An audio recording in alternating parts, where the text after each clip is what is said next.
No! No! No!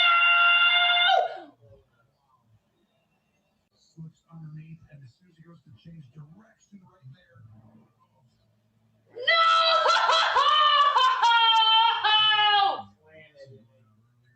Oh, it's his ACL. Oh, God! Why?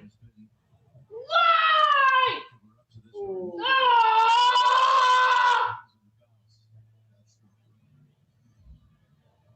Well, it was a good season, everyone. We are done. We're done. No, just give up now. Like,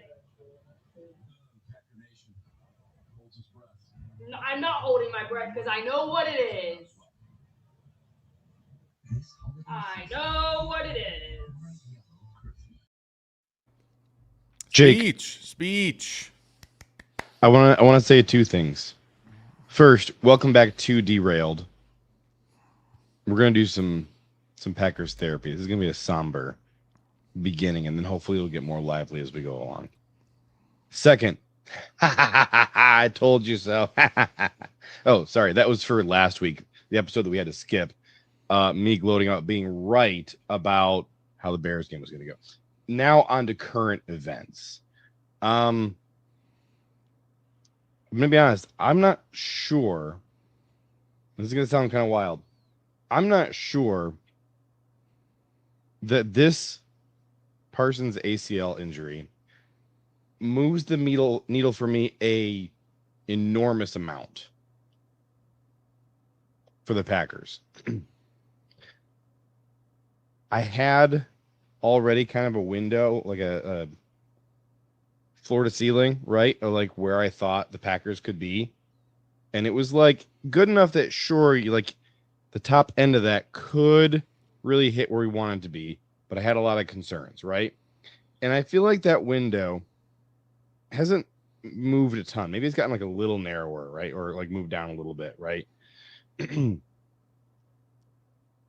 But like,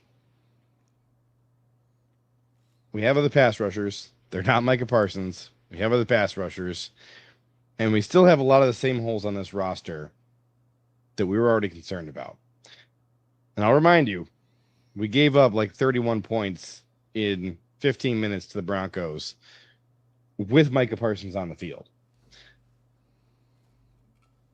There's a lot to get through, and we have plenty of time to do it. Maybe. Before we start talking about the Bears game. Any somber words that you'd like to share with us, or Sure. perhaps gifts of encouragement? No. I've done about 14 mock drafts since Sunday night. I've pretty much called it. I don't think they have it enough this year at this point to get it done. I'll be the realistic here. Which is fine. Like I've moved on. We're watching other stuff. We're touching grass, which is good. Been a big fan of that recently. But yeah, that's pretty much all I have to say. I don't think I have much to say. I don't think there's going to be. I think they might have one more win in them down the stretch here, or One? two. Wow. Maybe two. But I don't think we'll see any in January. I'm still seeing 2. I think we close out the season 6-0 against the NFC North, which is That would be nice. a huge goal of mine. I do think that's going to happen. I never thought we would win this Broncos game. The Broncos No, me either. are an excellent passing attack. I've said all year, and They I don't made 'em look care pretty what good. the dunkers on X like to say every 2 or 3 weeks when Keisean Nixon has a nice pass breakup. We don't have corners. We have 0 CB1s on the roster. There was never a world where we were going to shut down their passing attack. The weirdest thing for me watching the Denver game was how long it took for Denver to stop trying to run the freaking ball and just start passing. It was wild to me watching them repeatedly try and run it on us. And I'm like, why? Why would you do that? You're not a good run team. We're a good run defense team. throw the ball. I know you're scared of Micah, but you don't have to fear these corners. And the middle of the field is always going to be open. And the Broncos, I think, have a similar receiver room to the Packers. Like a lot of guys who have talent, maybe no superstars, but kind of like you can kind of pepper the field, right? And you're always going to find somebody who's got a good chance of beating their one-on-one. This was a passing attack that I always feared for the Packers. So it was just weird to me how long it took for the Broncos to start leaning into their strength, which was also our weakness. So I'm in agreement with you. I don't think this team has it. Are they going to make the playoffs? Yes, they will make. I think so. Don't think so. Frankly, this has been with the Packers for a few years. I think which season was it? Was it 23 where we made it into the playoffs and then lost to the 49ers with Jordan Love? Was that 23? So that was the one where prior to us finding out the matchup was the 49ers, I was like, hey, this is actually a pretty good squad. We might have a chance to win a game or two. Since then, I have not cared about making the playoffs because when we get to December time, I don't believe in the squad. And this is kind of the case again this year. And losing Devontae Wyatt, again, that was kind of the first maybe like final nail in the coffin of like, hey, this thing is about to start coming apart at the seams. I will say I thought they did kind of a decent job plugging up the middle of the defensive line against Denver. He had kind of a sick rotation. New signee Jordan Riley played 16 snaps. Thought he was okay when he was in there. The Brooks and Wooden duo certainly getting their money out of those guys. Brinson, that was not that good. But then the story of the day for the defense, minus injuries, clearly was the cornerback play, not even being close to being good enough. And so even if we were sitting here today, let's say that we didn't lose Micah and we finished with the same score that we have now. Because let's face it, the defense did not lose this game for us after Micah went out. The defense lost the game for us before Micah went out when they gave up 3 straight touchdowns. And the offense for a lot of the day, I thought was good enough. Against this caliber of a Denver defense that we were going against, I thought our offense mostly did good enough. You could see in the fourth quarter, late in the fourth quarter, I think really after Jordan's pick, that's when you could see the offense losing heart and losing hope. But the defense did not lose it for us after Micah went out. So let's say Micah just comes off the field for that one snap that he tore his ACL. He's not out there on that snap. So he's healthy. We lose by the same score that we did today. I don't think I feel more optimistic about this team in the playoffs because of the cornerback situation. It's been bad all year. It has never gotten better. Despite, like I said, the dunkers on X who like to put up their 3-play highlight reels and go, "Oh, what now? Oh, well, the Keisean haters are sure quiet now." It's like, bro, it's not just Keisean. Carrington stinks. Hobbs stinks. Javon Bullard, when you ask him to play cornerback, dreadful. He's a fine box safety. No complaints about that, really. Like, he's good enough at box safety. When you ask anybody with CB in front of their name to go play cornerback for us, it hasn't been good enough.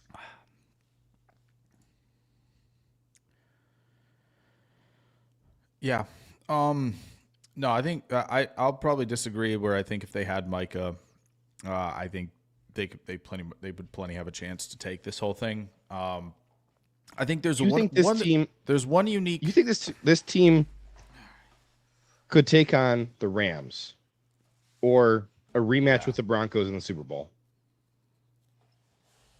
An elite passing attack. I don't think Denver's an elite passing attack. Personally, I know you do. I think it's more that they have elite protection schemes because Sean Payton is their designer, more so than they have an elite passing attack, right? To me, like Sutton's fine, Franklin's fine. Would I want them in Green Bay? Not really. They don't really move the needle. I've never liked their wide receiver room, ever. At no point have I ever liked their wide receiver room, but they've been getting it done this year, and Nix has been distributing the ball with great efficiency, and they get the ball out quick enough. This Packers secondary has no chance. If you're getting the ball out before the pass rush gets home, our corners are never going to hold up.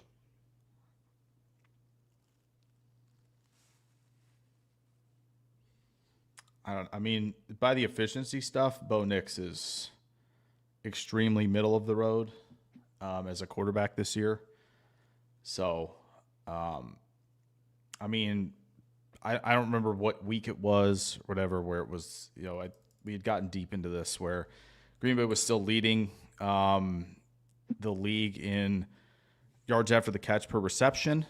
So I think that's been totally fine if teams want to get the ball out quick. Again, I think that this was the matchup where it felt like Denver was going to win the slog, or you have something open up like this. I think with Micah they can beat the Rams. I don't think the Rams. The metrics would tell you the Rams are head and shoulders above everybody, and I think that's fair. But I do think there are a few teams who could still contend with them. But again, we're in the situation now where Micah's not here, and that again, Can I ask you a Go question? ahead. Sure, for sure. About a totally different player. Sure. What'd you think of how Jordan Love played? I didn't have any problems, but I assume you're asking that. I'm asking because I had this weird revelation this time while I was watching him, and it was late in the fourth quarter. This is maybe two play. It's the start of the drive where he throws the pick.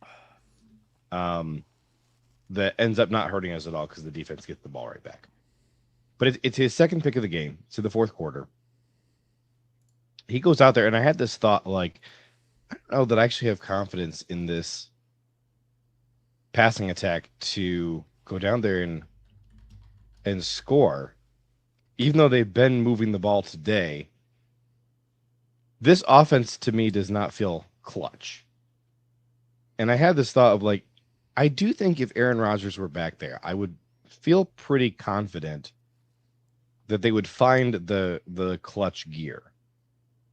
So I'm just asking you what you thought, because as you know, I have always been a massive Jordan Love believer. So that's why I wanted to be the one to bring it up of how you felt he played and has been playing lately in those moments where you kind of need to be clutch.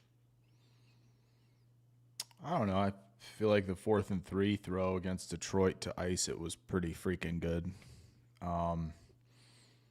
That was, and Tool for this points out that Wicks was responsible for the Denver interception, which is true. It's also interesting. At least partially, yeah.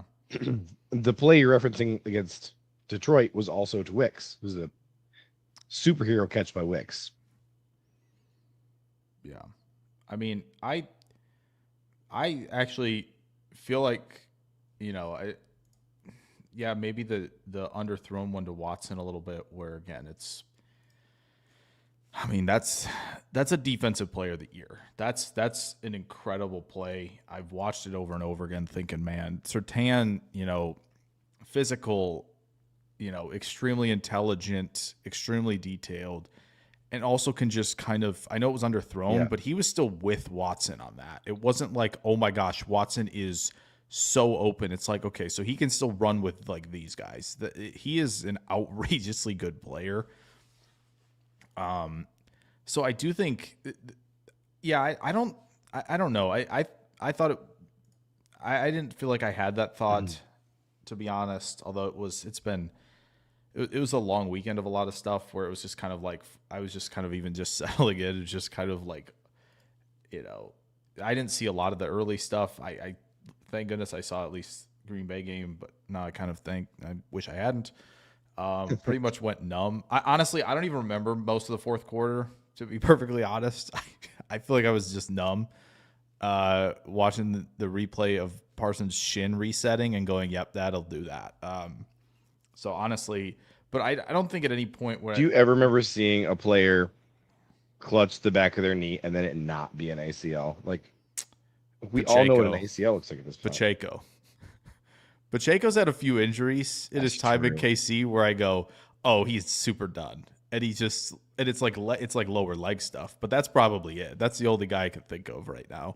Puka's more taking like upper body shots where I'm going, oh, he's not coming back, and he comes back in. Pacheco's probably the only one I can think of where I'm like, oh, his leg snapped, right? And no, he's different sport, but Giannis in the Giannis is a finals good one too. Yeah. So like that'd be the one. We all thought he was cooked. Yeah. Usually it's not good. So I guess, maybe. Yeah, Jordan in Brazil, perhaps. But yeah, I just went super numb, honestly. But credit to Denver. I completely dislike Denver, but I respect Denver. They're a heck of a team. That's a heck of a win for them, where I know that a lot of people were riding them a lot into November, December for not winning a game like that, really. So, yeah, good for them. Won't be rooting for you, but respect. I will be rooting for most everyone else except you. But I will say, if you play the Eagles or the Bears in the Super Bowl, I'll jump it on. I'll be for sure jumping on for y'all. No question about it. But if it was a Broncos-Lions Super Bowl, who would you root for? The Detroit Lions, for sure.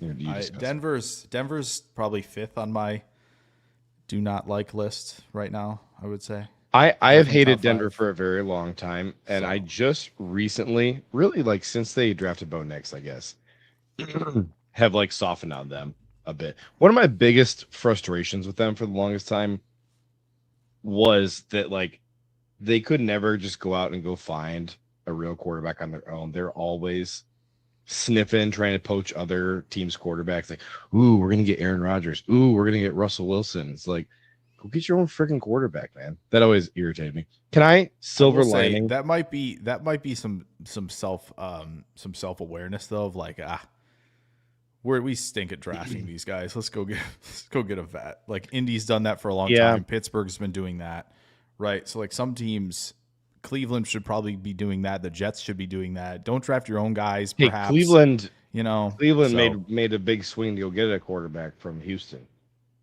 Lest we forget. They did. Can I silver lining this whole ACL thing, if it's possible? Sure. I want to see the attempt. I want the attempt. Yes. Love it. I want a silver lining Sunday. Okay. So Patrick Mahomes tears his ACL. And I just wonder, nuts, by the way. I just wonder if it being Mahomes tearing his ACL now.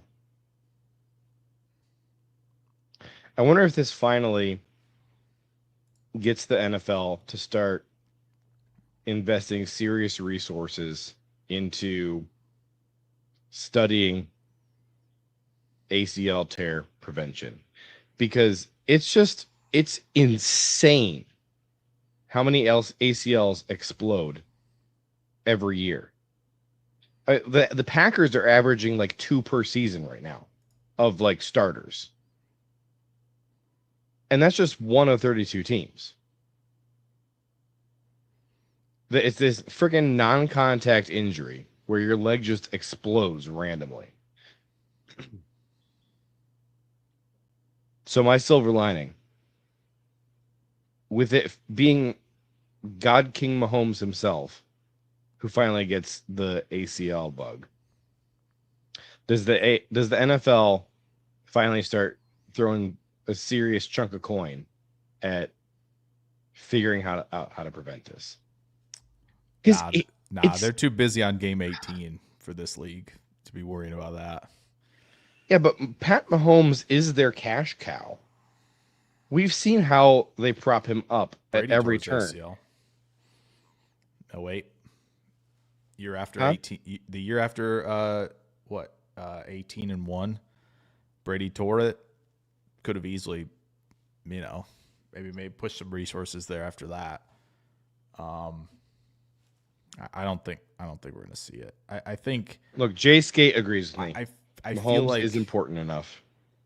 I just feel like, again, I think where we're getting is to just, the lifting and the training and all of this is just going, further and further. They're pushing the limits, right? You watch, college kids setting new squat records and all that, and it's like that this is where we're headed. We're straining all of that. And as Tyler Dershel points out, the muscle fatigue from doing all of that stuff.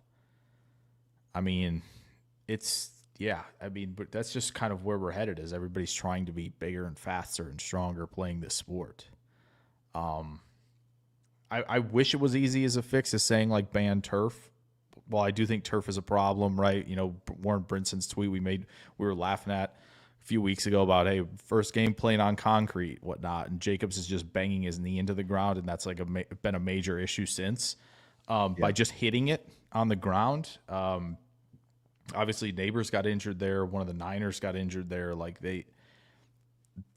that field is an atrocity. It should be burned. Burn the witch. Type of deal for that. John Mara, we're burning John Mara. Maybe. Can we do a new segment? Gotta love that by MetLife is saying, "Hey, we'll fly in some grass for the World Cup." But these guys, no, you can play on concrete, big dog. So, moving, cutting much more and elevating for stuff more. Like, yeah, you guys figure it out. So it's, I don't know if they're going to do it. They should have a long time ago. I mean, the Achilles stuff is also, getting more to be a problem. So I don't know. I don't know what they're going to do with that. Can I offer a positive from Sunday? Hold on. We need to do a new segment sponsored by Redacted Energy. All right. What do you got? Go ahead. No, this is your segment, but it needs to be a new segment sponsored by Okay. Redacted Energy. I have a really nice positive development I thought from Sunday. We'll move into this is it Wicks, JJ? Do you think it's Wicks? Do you think that's It is Wicks. It is Wicks. You think Wicks is the silver lining positive development from Sunday? Oh. No, I don't. No. You're right. It is not Wicks. No. Oh, No. wait, is it a player? Yeah. Is it a player? It's a player for sure.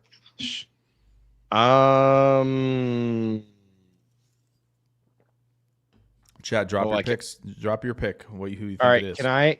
Can I just have 3 guesses? Can I have 3 guesses? Sure. I feel like that'll be plenty for you to get it done. All right.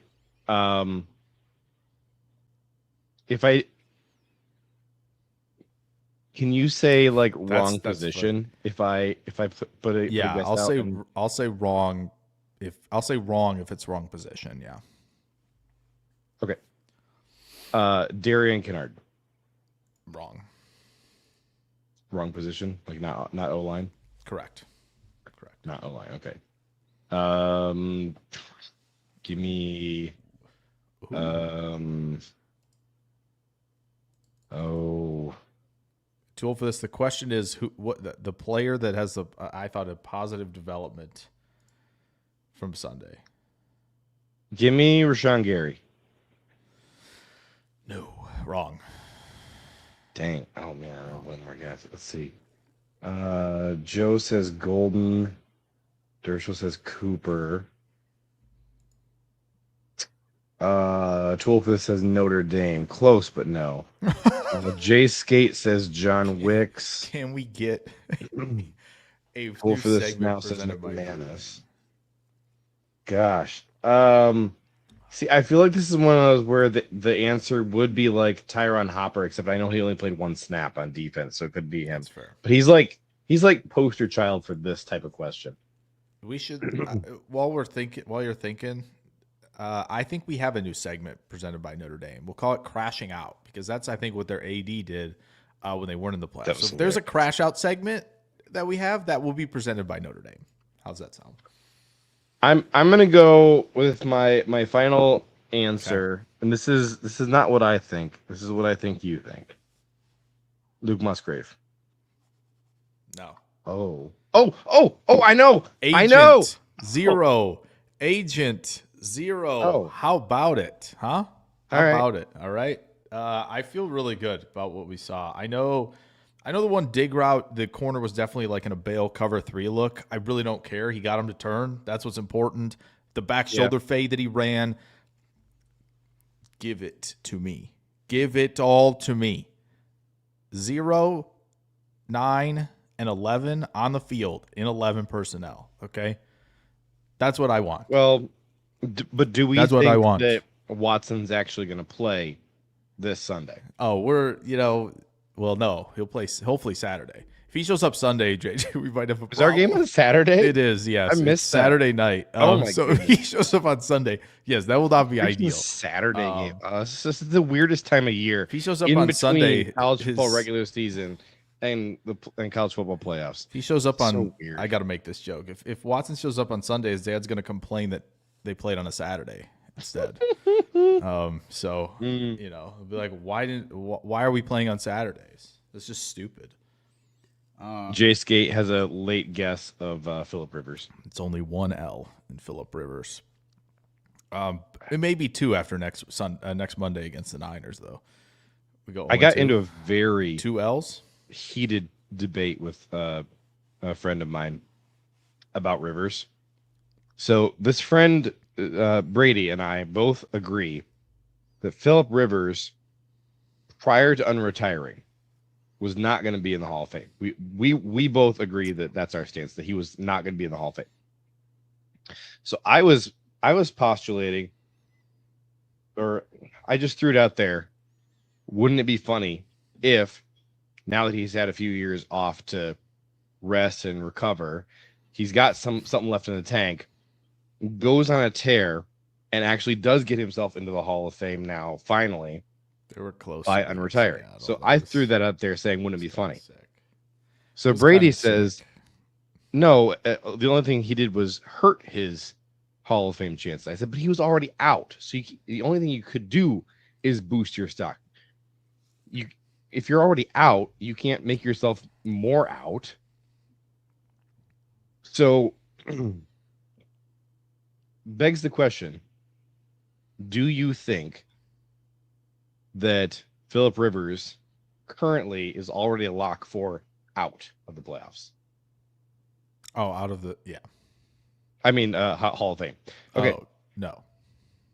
So he's currently not on a Hall of Fame trajectory. So wait, you're asking? Do you think he is? Wait, ask that again. What's the question? All right, if he had not unretired, was he going to be in the Hall of Fame? Was he going to? Right. I don't know. It's pretty 50-50 for me. I would put him in. I would lean towards more people saying to not put him in, most likely. All right. So this then led to a very, very heated debate about Josh Allen. is Josh Allen currently a lock for the Hall of Fame today? Based on what like the Hall of Fame folks think, probably not.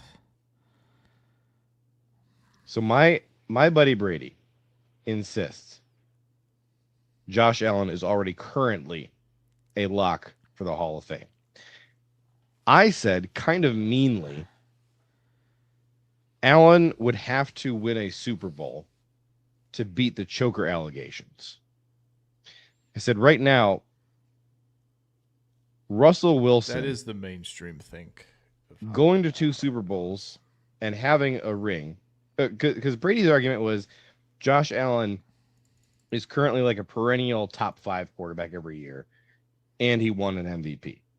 And I said Russell Wilson was all that and went to the Super Bowl twice and won it once and is a head and shoulders better case than current present day Josh Allen. And Brady said he doesn't think Russell Wilson is a lock for the Hall of Fame, which I agree. Now, I think there's a good chance he gets in, but I certainly don't think he's a lock. This is where I think is an important distinction of like, you know, is in the eyes of like the people who vote and the people who look at the accomplishment portion of it, of like, you know, maybe how you should look at team stuff. Yeah, I think Russell Wilson probably in the eyes of like voters and how the system has long worked probably has a better case. For sure has a better case than Josh Allen at the moment. Do I think Allen's a better quarterback all time already than Russell Wilson? Yeah, I do. I kind of do. That's just how I would view it. Like, I think Allen's better than a lot of guys already. But yeah, so I think, like, do I think Stafford's a better all-time QB than Russ? Yeah, I do. So like, I feel like there are, but what they look at accomplishments so much so that like guys like Eli and probably Roethlisberger are getting in. So yeah, I right now I think just accomplishment wise, which is, you know, whatever, like, yeah, he probably wouldn't, because, you know, yeah, MVP, that's cool.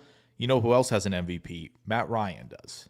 Is he going to the Hall of Fame? So we talked about Matt Ryan. I don't know. Is he? I said, show me why Matt Ryan should be in the Hall of Fame, but Kirk Cousins shouldn't. They're not that different. That's an interesting one. I also said, and this is where Brady where I totally lost Brady. Is Matt Ryan beating the Shanahan allegations? What I said next is what totally lost. I don't know, Brady. Jim. I said, Josh Allen and Jordan Love right now have nearly identical valuable cases to make for Hall of Fame status. That is to say, they're both out. I'm not saying Jordan Love is in. I'm saying Jordan Love has not been playing as many years as Josh Allen. Also doesn't have an MVP. But I would put those two guys on the exact same tier of how good is your Hall of Fame case today. Okay. Which Brady hated this argument. He said that there's no comparison between the two guys. And I said, I'm not saying any of this to say Jordan Love is going to the Hall of Fame. I'm saying this to say the gap between where Josh Allen's career is right now and where it would need to be a Hall of Fame lock. Pretty big gap. And winning a Super Bowl dramatically elevates that resume, because the biggest knock on Josh Allen is he's a choker. It's the biggest knock on him is, hey, regular season magician. And then he and Lamar like, oh, playoff time? See ya. That's the biggest knock on those guys. Everybody respects the heck out of what they do in the regular season. We all, maybe not you, but me and Twitter trolls call these guys playoff chokers. You can't put a playoff choker in the Hall of Fame. Now, Brady said, hey, what about Dan Marino?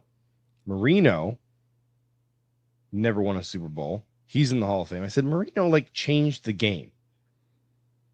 Josh Allen hasn't changed the game. Josh Allen belongs in the Hall of Very Good.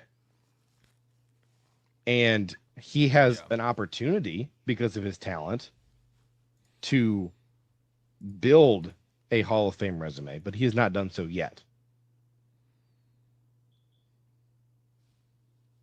Yeah, that's interesting. I don't think I put like Allen and Love on the same tier, but I get what you're saying of like, I buy the argument of like accomplishment wise, Allen has not, if he retired tomorrow, guaranteed himself a spot at all.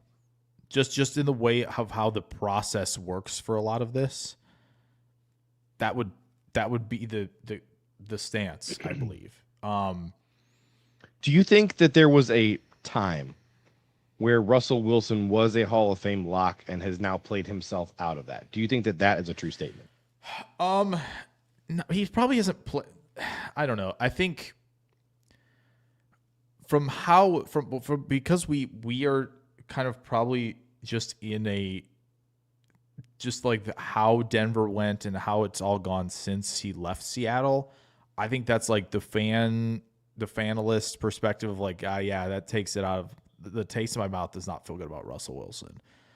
Now Russ fell off before he left Seattle. Yeah, his final year in Seattle was atrocious. Which was nobody paid any mind because everybody said, "Oh, it's all because of how bad Seattle is." Then the year he leaves, Seattle magically good with no quarterback. Yeah. Denver with Russell, terrible. Yeah, I mean, and when has Russell been good since then? I think again, I would have never had him in the first place. I've been pretty consistent on like he's not somebody I'd be putting in anyway. But I don't think so. Like my opinion has never changed on him. Really, I think like you've seen there are QBs. We're not going to get to this right now, but like there are QBs that have built a lot on like deep ball, no middle of field, scramble around till guys are open, and like the non-high level processing players. At this juncture, like just wait a minute, are we there is some of that quarterback like that this Saturday? I think like to me there is the voters, their opinions will not be swayed, I don't think, by what has happened, since whatever 2022, I guess I think that was that his last year in 21 was his last year. Yeah, 21 was his last year in Seattle. Yeah, so I don't think they've probably moved it just because, again, back-to-back Super Bowls on a big team, on a big-time team that's going to be mentioned, when you talk about the NFL. I feel like they're probably going to keep him in just because of that. So I don't think in the eyes of the voters it's probably soured that much. I think people who maybe were touting him as like a no-doubter, potentially, like just, in passing, fanalists, whatever you want to call them, like, they've probably soured a little bit, and then those who have staunchly said no for the most part are probably dogpiling on right now, watching how he has played, especially in the last couple of years. So, yeah, I think I'm going to give you two more names, okay, before we end this segment the special segment sponsored by Redacted. Is it Hall of Fame? Eli and Drew. Eli Manning, no, would never put him in my opinion. Do I think the voters will put him in? No, it's not 100%. Would you. It's voters will. He will get in. Well, that's why I gave both. Yeah. I would not put him in. Voters will put him in. Yeah. So. And then Drew, like first ballot. Drew Brees? Yeah, first ballot? Yeah, for sure. No question. Okay. No question, Drew Brees. First ballot. This has been Hall of Fame quarterbacks presented by Redacted Energy. Is there anything you want to talk about for the Packers centric before we focus on the Chicago Bears? That's Packers centric. This is kind of Packers centric, right? Where is this? So remember, just a reminder to those out there, okay? The end of year sale is still going on. We'll technically, I don't know, we'll see. Christmas week gets a little hectic. Could technically, on the schedule at the moment, we'll have two more of these chances for end of year half off mock drafts. So, you know, get those in if you want that to happen later in the show tonight. I kind of would like to do a funky mock draft or two where we self-impose drafting only from one conference or from one school. One school? Yeah. Oh, no. We don't have a lot of draft picks. It'd be kind of wild if we did a random wheel spin and it's like Delaware. And like, I don't think there are any. No. You got to pick a team that actually has enough draft prospects to equal the number of draft picks you have. I don't know if we're gonna get lucky enough, other than like maybe one or two schools where that will be the case. That's why we don't. Because that's I why don't we think don't there's leave it enough. up to chance what school it is. We pick the school. Okay, fair enough. Hey, look. Oh, we got a dono. How about that? See, this is, you know what I will say? This is a fun development. I don't think I would ever do this usually. This is more JJ's arena where he, you know, we talked about that at episode 100. I think it was like episode 6 or 7. But JJ got it going, and which is awesome. But he was definitely on that. I remember, I think JJ Gets Greedy was in a title, if I'm not mistaken. I think that's where that started, which I thought was hilarious. Like almost every statement, he was going like, "I'll tell you if." So, you know, fun development there that I'm the one about. Venmo is staring at Jake right now, glowing. You must be truly desperate to come to me for help. It's true. So, Drew, you couldn't live with your own failure. Where did that bring you? Back to me. All right, I'm gonna put 4 W's in Drew. Okay. And why can't I put this up there? Listen. Okay. Yes. Mock So drafts aren't realistic. We don't have the final picks. Mock drafts aren't realistic anyway. Okay. This is how the jocks do their fan fiction. Okay. This is jock version of fan fiction. Speaking of man, that's what this is. The Bears fans are getting all Bears fanny again. It's they need bad. To win. Green Bay needs to win on Saturday.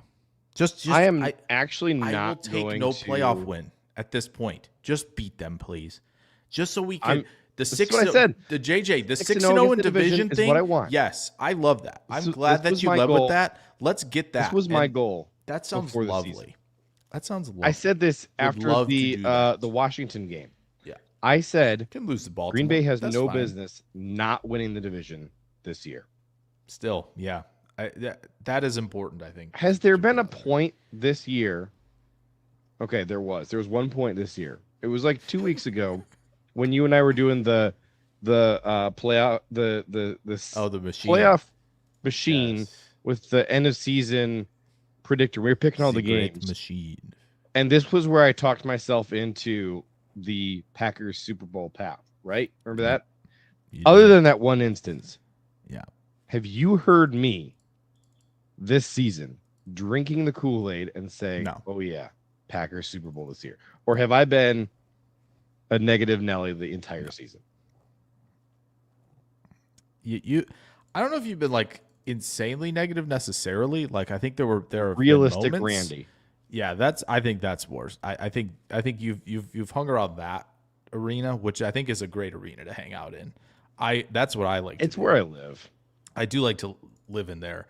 I think you know which season I think there was only one point where like it felt like the division was unattainable.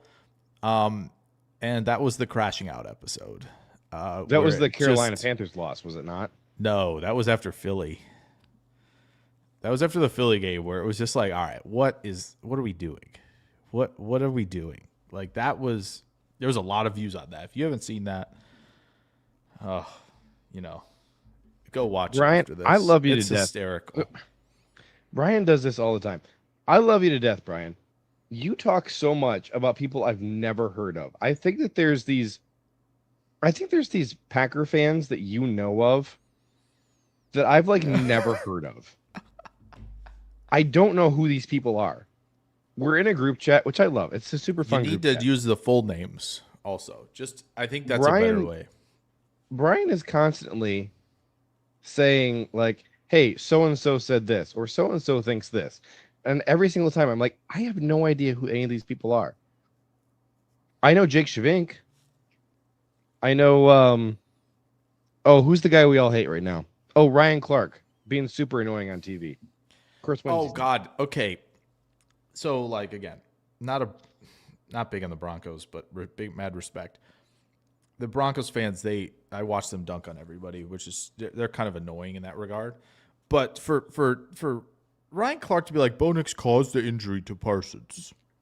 Even for Ryan Clark, that was what are you doing? It's like, shut up. If you don't have anything to say, go away. That was a bad take. Okay, I like, okay, yeah, because I know Parsons is thinking he has to change direction because Bo is a very natural and very instinctive scrambler. And he was doing that throughout the game, and it was impressive. But, like, that's how the game is played. What are we doing? Like, oh, my God, that is just outrageous. Like, guess what? A running play caused a lineman's injury. Yeah, that's how running plays work sometimes. It's a pile. There are collisions. That's how the game is. That was the dumbest. Honestly, this is the dumbest thing I've ever heard. Just we're approaching like level 10 stupidity, which there is plenty of it. We've seen it. There's social media exists. Maybe I think just for that, perhaps. But like, my goodness, we don't need to do this on a four-letter network too. Like, there are at least some people who are reasonable in the 4-letter network who I could like tolerate listening to for about 5 minutes. I can't. It's a short list, but it's like we can't. It's be doing the worst this network anymore. out there. We can't be doing. They're this bad anymore. for NFL, and they're atrocious for college football. But I will say, ever since your Greg Olson crash out, I have been terrified to mention any media people on this show because I have no idea how you're gonna react. None. I'm calm, JJ. I'm calm. 99% of the time you are. I'm calm, JJ. After your Greg Olson crash out, I had no fewer than 5 people reach out to me and say, "Was that a bit? Was Jake actually upset at you?" He was actually upset at me. No, this was a bit, for sure. I think the fact that people thought it was a bit is good, so we should probably continue the bit because we need running bits on this. Redacted For the Energy's record, a good running bit. Off the air, although he didn't say anything like you didn't deserve that or anything. Jake did apologize for how heated his reaction was. Yeah. So just giving him that credit. Yes. Iowa Joe says, I think if Matthew Golden gets his first touchdown against the Bears, JJ has to shave the beard. I think it should be 3 touchdowns. Well, but hold on. Explain this to me though. Because when have I ever been a Matthew Golden hater? Yeah, I don't think I'm not both sides. There is the like Matthew Golden. I did not think when we picked him in the first round, he was not my number 1 choice for first round pick. Same. There were guys, Josh Simmons, who clearly was the smart, brain pick in the first round. Yes. For the brains. And we would be a lot better off having Josh Simmons. But I always said I liked Matthew Golden. I always had a first round grade on him. And I celebrated when we took him. Okay? Have I ever crapped on Matthew Golden? Here's what I've crapped on. I've totally done an about face on MarShawn Lloyd. Right? Like I liked MarShawn Lloyd as a prospect. I said we should draft him in the 3rd round. I said that. I want him cut at this point. I'm so over the MarShawn Lloyd experiment. It's so dumb. How many times can the dude get injured on injured reserve? He has more injuries than snaps played in the NFL. Honestly, I think like that. I chuckled when the whole like clarification of like, yeah, this is a new one. This is a flare up from earlier. I was cackling. I'm like, you can't make this up. What was the over under we set? 3.5 games played. Yeah, I think it was like 3.5. I smashed the under. You did, and it's just hilarious. With a ball peen hammer. We'll over under a half would have been perfect. It is actually Brian hilarious Maffey. bit. Hold on a second. Hilarious bit. I'm scrolling back. Brian Maffey said, "I'm just here to derail the chat." He said that while I was trying to read off Drew's dono, and that was 7 minutes ago. Yeah, we should probably read that. I'm gonna do this. because All Drew right. sent us $20. Oh wow. So Oh, wow. moment of respect for Drew. Do we have what Quote, the half I was off waiting store? for the sale, paying them forward for others that want mocks. And that's why Drew is a derailed Hall of Famer. And we appreciate you, Drew. We'll definitely do at least 2 full mock drafts, minimum, no question, no matter what it takes. I think based on our we have our banner in here that we have it in here for like, okay, the custom mock drafts, this is the set price, but we had the sale. Based on the sale, that's 4. That's 4 full ones. 4. So hey, if they keep donating, wow. we'll have to do even more. Everybody's talking about like, what are we doing to shave the beards, all that stuff. First off, thank you, Drew. Much appreciated. Do you want to talk about what it would take to get me to shave the beard? I was gonna say I think Musgrave catching the winning touchdown in the Super Bowl is how I shave the beard. Okay, or What 3 beard? touchdowns against the Bears. You want it to happen? 3 touchdowns for him on Saturday. I will do it. Okay, that was probably the dumbest That's thing a I've ever bold said. commitment for you. That was a 'cause stupid it would thing to take say. you at least Stupid until thing. Thursday to grow that back again. All 8 of Very them. very dumb thing to say. It's funny because my one family Christmas is Sunday. So if that happens Saturday night, I have to come back here, shave all of it. It's just to the beard. So the stash is fine. We're good there. We can hang our hat on that, and do kind of the Rodgers thing he was doing back in the day with the stash. We could try that. I've done it. I'll lay it out there. I'm not taking it back. If it happens, it's fine. I said back, I think after the Philly game that, if they were going to beat the Eagles, I would have got that really funny looking hat. And if they won the Super Bowl without Kraft, that I would bring some clown makeup, put it on, and then wear a Musgrave jersey. I think we're safe. I think we're safe from that at this point. So there you go. Joe said, "See, Mafi, that's how you properly derail a discussion."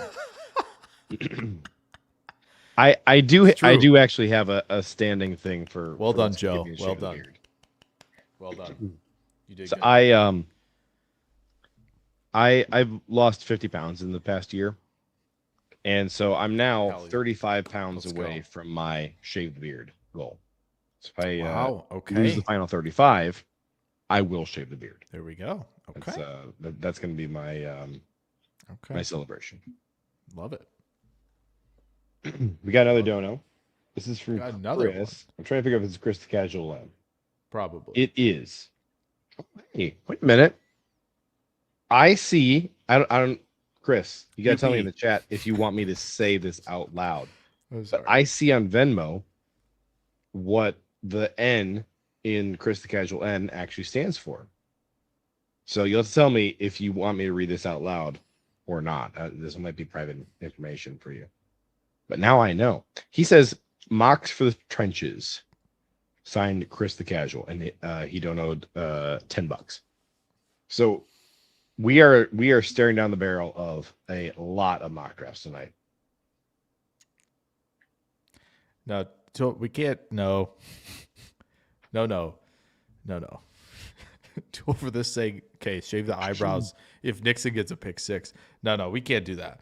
Not on Bears week. Never shave the eyebrows. Never. We're not doing that on Bears week. He already picked off the Bears once. He just has to do it and be running. If he gets ahead of Steve on a pick, nobody's catching him. He's been a returner. He was an all-pro returner. No, we can't. We absolutely cannot do that. We absolutely cannot do that. That's way too easy. Have you seen? Rasul have you Douglas seen has his a pick 6 against Chicago. Speed now? Yeah, but Rasul Douglas has a pick 6 against Chicago. No, yeah, because Chicago stinks. That's what I mean. It's too easy. You keep changing the goal though. Easy. Like sometimes you say we're shaving something, blah blah blah. If something happens in the Super Bowl, and then you turn around and you say in the Bears game. So which is it? No. I said normally, the Super Bowl thing is probably a wiser thing to do, right? That's probably the wiser thing to say, especially because we know Musgrave's playing this week. Yeah. But I saved it. I said 3 touchdowns. If he scores 3 times Saturday, I'll do it for sure. There's It'll been be 2 100% times. worth it. There's no way if Musgrave scored 3 times, the Bears did not win. They didn't win. There's no Monkey's chance. Paw curls. There's no way because they will have also scored in other ways for Musgrave to have gotten opened so many dang times. So, yeah. Mafi says I'll Eyebrows just get thing is AI to absolutely generate a pic of you guys without beards. AI might do a better job than just our listeners finding photos out in the wild of people that think look like us. And I think Brian actually was one of the people who sent us somebody that he thought looked like me. When people send me pictures of people who look like me, and there are people out there in the wild who I do think look like me, but when people send me pictures of people that they think look like me, I don't get it at all, man. I really don't. Yeah. That's hard because there's this whole thing of like the way you perceive yourself when looking in the mirrors isn't exactly what other people see, which is just like not a great thought. I don't like thinking about that. I'll show you. This is the one dude. Come on, camera. Fix yourself. There we go. This is the one dude who I do think looks like me. Okay. All right. This is Josh Radnor, specifically with a beard. Interesting. All right. Okay. Oh, shoot. I'm not sharing my screen. Here we go. Studies show that. All right. Josh Radnor, specifically with a beard. The full beard? Yeah. They're not like I do think this looks like me. That's pretty good. Now, with a little tighter with my beard shave, being as long as it is right now, it's harder to tell. But if I were to pull up some pictures of me back when my beard was like this length, which I'm not going to do right now, maybe I'll bring those for a future episode. You guys donate enough, we'll do it. We get to 1K subs. Come on, that's what we'll do. Me. 1K subs. 1K subs. Seems easy to me. Just tell a few people, have them tell a few people, then everybody's doing it. It makes sense, you know. Too old for this is whining. He says JJ didn't have a problem reading my last name on the show. Chris is telling people in the chat that his last name is Nixon. According to Venmo, it's Nichols. So now he's Chris the Casual Nickel. Which, like, I'm no Javon Bullard hater, but I would try out Chris at Nickel. I would do it. Why not? Yeah. Appreciate you, Tool, for this. Brian Muffy says, joking aside, congrats on the lost weight, JJ. Thank you. There's less of me to love now, but I think that's okay. Ooh, wait a minute. Could I pull off just the big mustache and muck chops look? Look at that. That's interesting. Would that look good on me? Oh, man. Wait. This is the one. Whoa. Do you want this as your podcast co-host? He got the soul patch. He's got almost a full handlebar mustache, but not quite. And the muck chops. I'm in. I mean, count me in. Oh, what a stud. Look at that. Count me in. This is what I could look like if I just go ahead and lose the final 35 pounds and can celebrate by shaving the beard. Fun fact. Met my wife. I was clean shaven. Grew the beard. Now I'm not allowed to shave it, according to her. Whenever I talk about shaving it, she's like, you better not. You will not shave it. Justin says, only if you wear the shirt with it. This shirt or previous one? I think it's this one.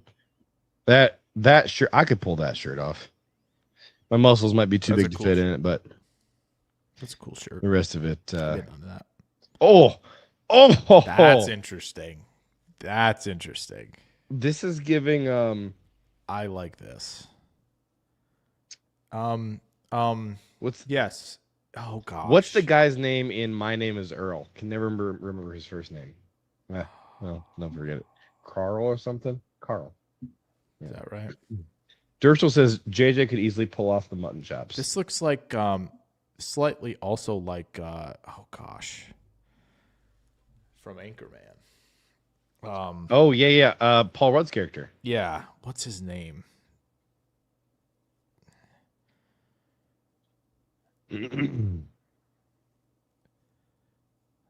Brian Fontana.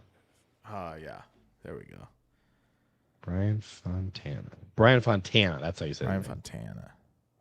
Get a little bit of that action. There we go. Oh my gosh. Oh, Jay, that's right. super He did blurry the full, picture, that's but right. look at Paul he Rudd did right the there. full fro thing too. I don't remember this I scene. don't either. They need to make an Anchorman 3. Anchorman 2 is not that good, but they need to make an Anchorman 3. They might as well complete the trilogy for fun. All right, I will say though, Surprised we haven't done that. The part of Anchorman 2 that will forever live in my brain is when this is super long scene, super long conversation they're having in the RV. And then finally, I think Paul Rudd's character is like, "Hey, who's driving this thing?" Yeah. And he's like, "Yeah, don't worry about it. I put it on cruise control." No, that's the funniest thing. The funniest thing is I remember that very vividly because a few of my high school buddies, we went to see this. And I remember when that scene started, about 7 seconds after that was going, one of my buddies and I look at each other, both say at the same time, "Okay, so who's driving the car?" And we're just sitting there laughing giggling about that the whole time of like, when are they going to actually say something about that? Yeah, that was very memorable. I believe he got hurt. He lost his sight from like an ice skating accident. I think, is that right? I'm pretty sure. I think that's right. I can't remember. I've seen Anchorman 1 like I think that's 10 right. times. I've seen Anchorman 2 same. once. But yeah, I think there's something like that. But yeah, the other best wild part stuff. of Anchorman 1 is when he takes Veronica out for a date and he goes to this club and the club owner's like, "Hey, do you want to play a song for us?" He's like, "Oh, I couldn't. I'm so unprepared." And he whips a jazz flute out of his sleeve, like as he's saying, "I'm so unprepared." I'm so unprepared. That is good. I like that. I did a Brick impression for years until I retired it. But the heck is not on my stinking camera? Quit staring at my tummy. It's so annoying. 12 said Ron Burgundy should be glad Jack Black, not Daniel Whelan, punted Baxter off a bridge. Ooh, Daniel Whelan in Anchorman. Ooh. Is that the title? What about Jack Lame? Is this the title of our live stream? Maybe. Drew says, which offensive lineman do we let go? Well, we can't get rid of Aaron Banks yet. And if we did, I mean, we can. The Twitter dunkers would be mad. It's just not. It wouldn't be fun. Justin says camera malfunction. JJ casually flexing his weight loss. I said I want to lose 35 more pounds. Guess where it lives? In the tum-tum. Two of this says Walker. Hey, Jordan Morgan is not starting for us right now. Stick his butt over a left tackle where it belongs. I've seen enough of Sheed for a while. You gotta find out. Sit Sheed. I had it up to here with the penalties. Put Jordan Morgan out there at left tackle. Yeah. Dershel knows. What will it take? Says too old for this. What will it take for Morgan to get played at left tackle? I don't know because probably it's weird. A new offensive line coach. Apocalypse. Brick, where'd you get the hand grenade? The trident, futuristic gun, all of that stuff. At the end of Anchorman 1, they do this like what happened afterwards, like where are they now? And when they're talking about Brick, I always thought that they're like describing like so you get the line where Steve Carell's like, years later, a doctor will discover I have an IQ of 80 or something like that, right? I'm not going to finish the line. But he's talking about like all the kids he has. It says something about like he goes on to have a career in politics or something. I always thought that they were making a joke about Brick being George W. Bush. Oh, interesting. And I say that as someone who remembers W kind of fondly. Was that video? Have you seen the clip? It keeps making the rounds right now of him golfing. And what did he say? Now watch this drive. Now watch this drive. It's something like we won't rest until we defeat terrorism. Now watch this drive. It's something like that. I know. I Now got watch it. this drive. I got it is right here. Gosh, that's hysterical.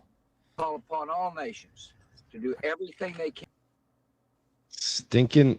Can you hear it? Is it playing the audio? To do everything they can to stop these terrorist killers. Thank you. Now watch this drive. Now watch this drive. Yes. Boom. Straight down the middle. I don't know what the narrator is different. saying. Right I didn't now. know. Wow, I didn't know Bush said that. I didn't know Dubya said that after he swung. Oh man. Maybe this is better. It's on YouTube. Can I? The fool me once. Please tell me you have the fool me once. That one is. That well, one is. This is just the incredible. exact same clip, Oh. but hopefully loud. Call upon all nations To do everything they can to stop these terrorist killers. Now watch this drive.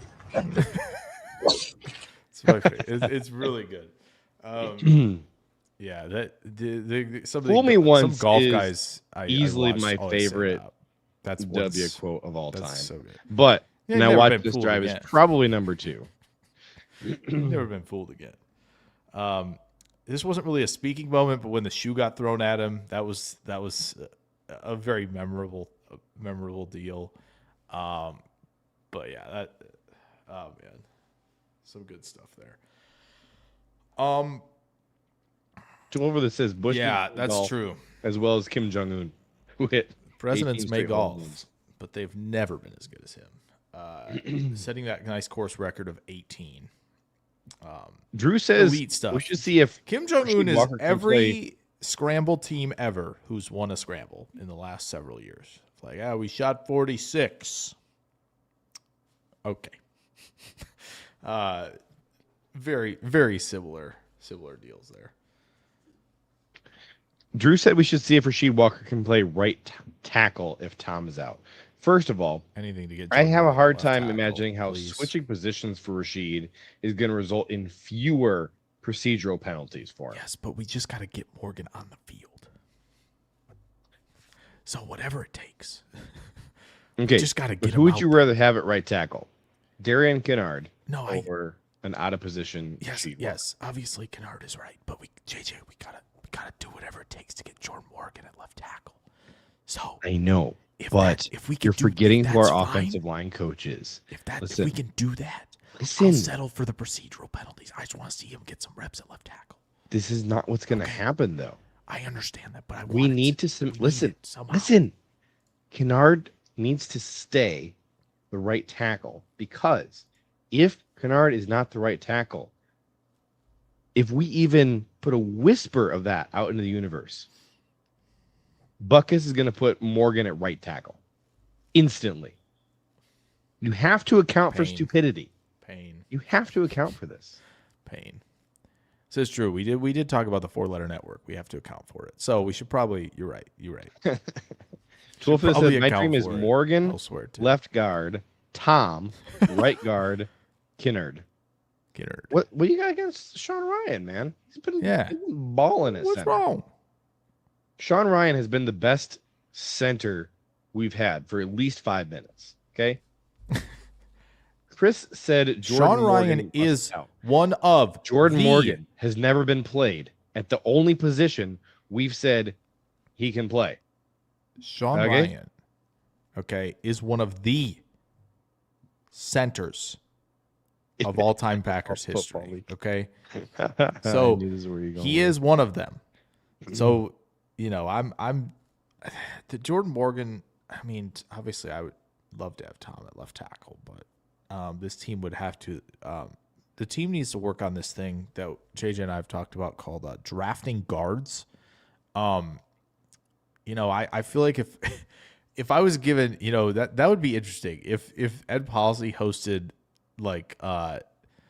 interviews for the offseason of fans just to see what they would say. Like, can anyone give me an elevator pitch on the offseason, what needs to happen? They just have fans come in and give their quick elevator pitch. Literally, I have the literally, two things we need to do. I would do. Mine would be 11 seconds. Walk in. Is it a whiteboard? Do we think it's a whiteboard or a blackboard? Probably whiteboard.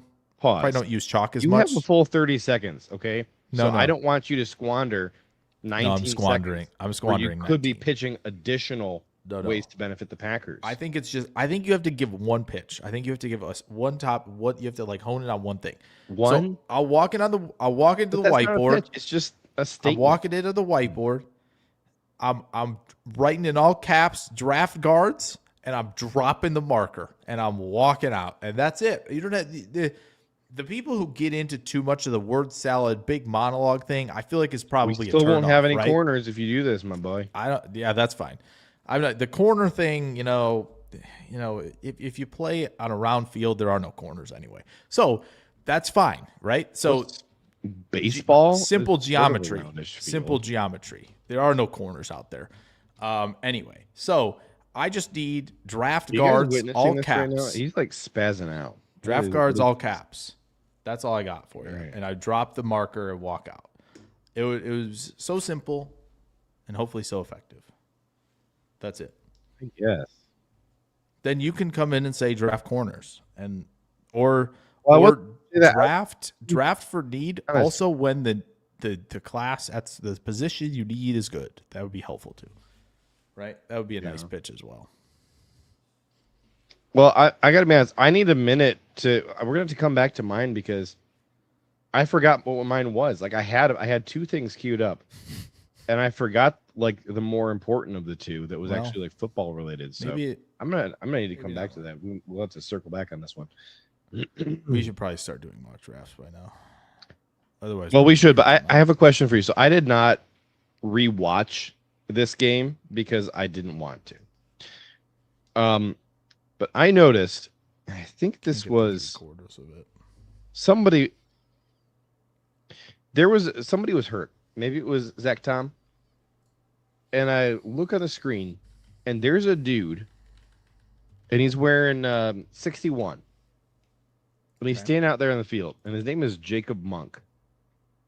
Huh? And I'm like, Jacob Monk was playing? What the heck? He's standing out in the middle of the field, not like over on the sideline. He's dressed, has his helmet on. He's out in the middle of the field. I go to PFF after the game. I look at snap counts. Jacob Monk, 0 snaps played in this game. So I don't want to go back and watch the game. Did you see Jacob Monk out there at any point? Because he was absolutely standing out there. Listen, while we're waiting to sort out this injury. Listen, I don't think so. Ooh, shots fired from Mafi. No good Iowa offensive lineman in this class. Wow. It's messed up. Sounds like a bigger Iowa hater than me. And it's hard to find people like that. I don't think I saw him, but again, JJ, I was super numb after number 1 was down. I kind of like, again, I don't remember a whole lot from the game after that. I think Michael Bandy scored a couple plays after that injury, right? And I was like, oh, I didn't realize Michael Bandy was in the league still and playing. I figured he just kind of withered away like Andy Isabella did after he was drafted by the Cardinals. I feel like he just withered away. Apparently not. So that's no. When Bandy scored and they started talking about him, I was like Gandalf, and I was like, I have no recollection of that name. Right. Been so long since I heard his name. I genuinely brain dumped everything I ever knew about that guy. Name didn't even ring a bell for me anymore. Yeah, that was kind of wild to see that, honestly. That was jarring for sure. So the Monk, if he was out there, did he have snaps? Or do we have like a 0 snaps according to PFF? Oh. Okay. So it's fair. I'm still annoyed that I You're doing cannot it? remember. Right. I still cannot remember. That's an earworm. It'll come back to you. I have 2 of them. So I'll do the one I can remember. Okay. Which is the Packers need to create a website where you can get verified as a Packer fan. You have to provide some proof. And this website is for Packers ticket holders to resell their tickets to only registered Packer fans. There's plenty of Packer fans who want to go to games. We can't have these freaking Detroit Lions and Chicago Bears fans packing the stadium just because all the old people think it's too cold out and they want to sit at home that week. Yeah, that's fair. Entering the draft here. This first mock draft is sponsored by Drew. Can we duel? Does that count as two if we duel? Mock drafts? Because I have the simulator up.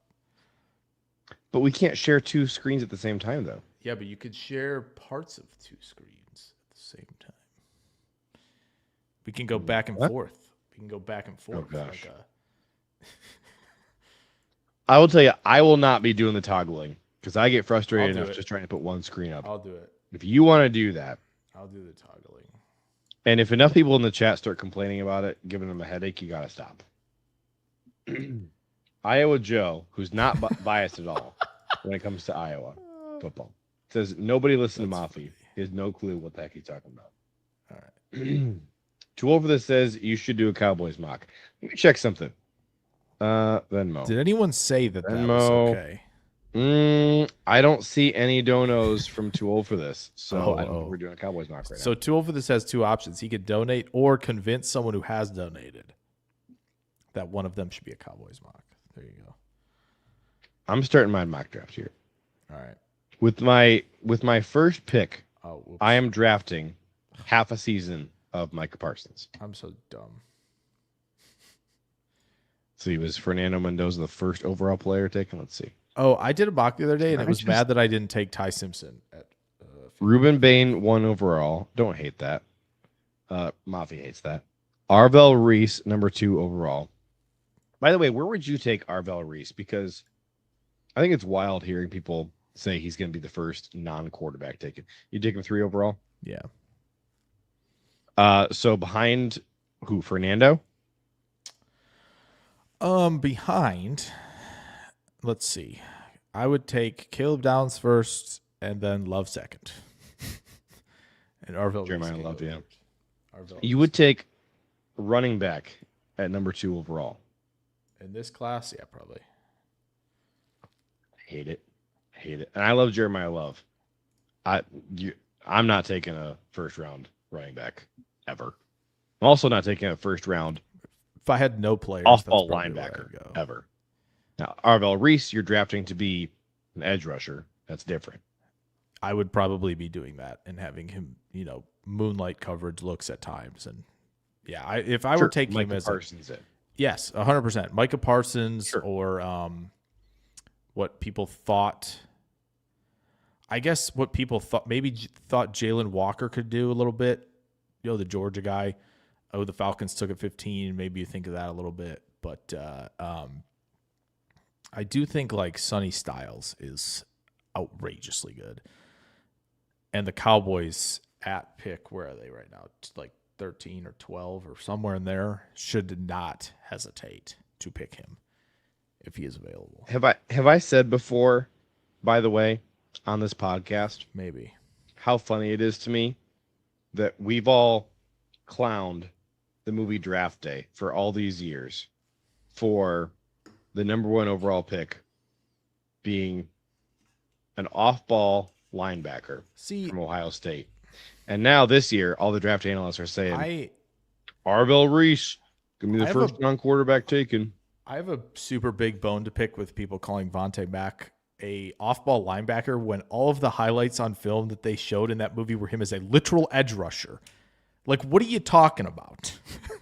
Like, I don't know. Like, he's literally like basically Nick Bonito. I'm just repeating what the narrative. I know. I know. I just, when people say off-ball linebacker, I want to scream because I'm like, oh yeah, he's definitely lining off the ball when they watch the film. Hilarious. Here, AFAM says, can we please have a moment for Luke Musgrave?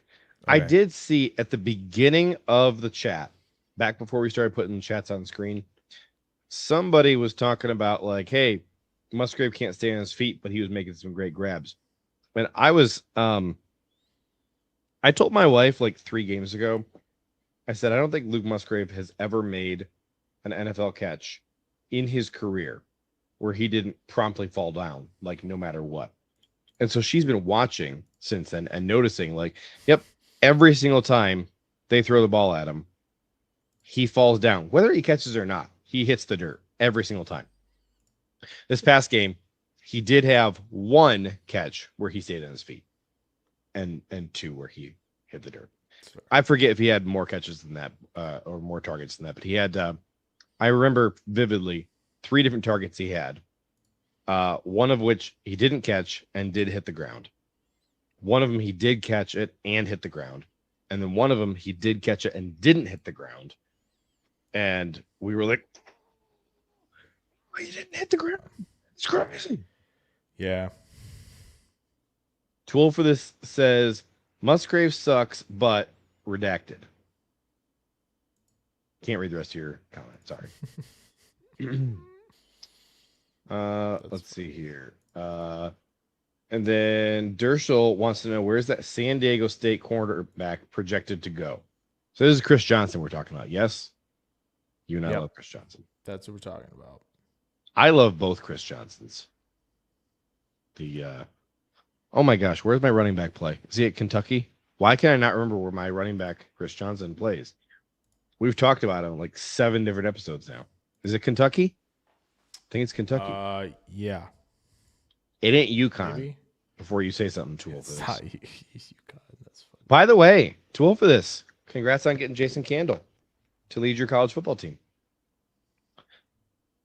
Feels a little bit like a lateral move to me, coming from Toledo to UConn. Which is not really where I think anybody was expecting him to go. But Tool for this, is that CJ2K's son? I'm old and I'm only 32. So the running back is his son. Whoa. The cornerback is not.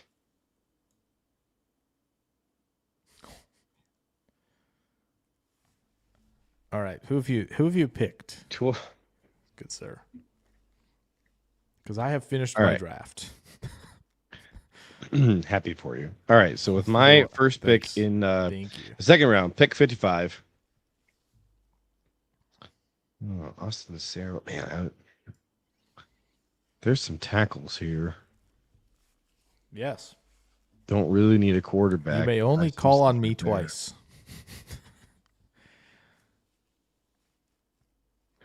What's he gonna do, chat? What's he gonna do? What do we think that JJ wants to do? Well, you know what I'm doing. We're stocking up the interior of the defensive line. All right. That's what we got to do first. I can't Love that. spend the entire year B-wording about the defensive tackle and cornerback rooms and guard, and then not address them in the draft. Brendan Sorsby, I don't know. It seems easy. bro, he's not in this draft class. Get out of here. There have been no final decisions. He's in the yet. transfer portal. There have been no final decisions. He's in the transfer portal, man. Oh, McNeil Warren is right there. We don't really need a safety, but he's such a freaking good player.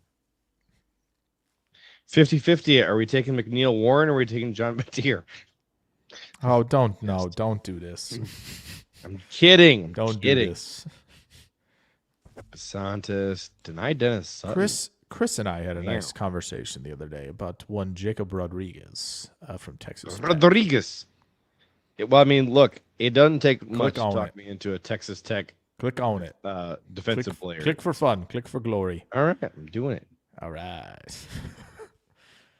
Holy for holies. Yes, indeed.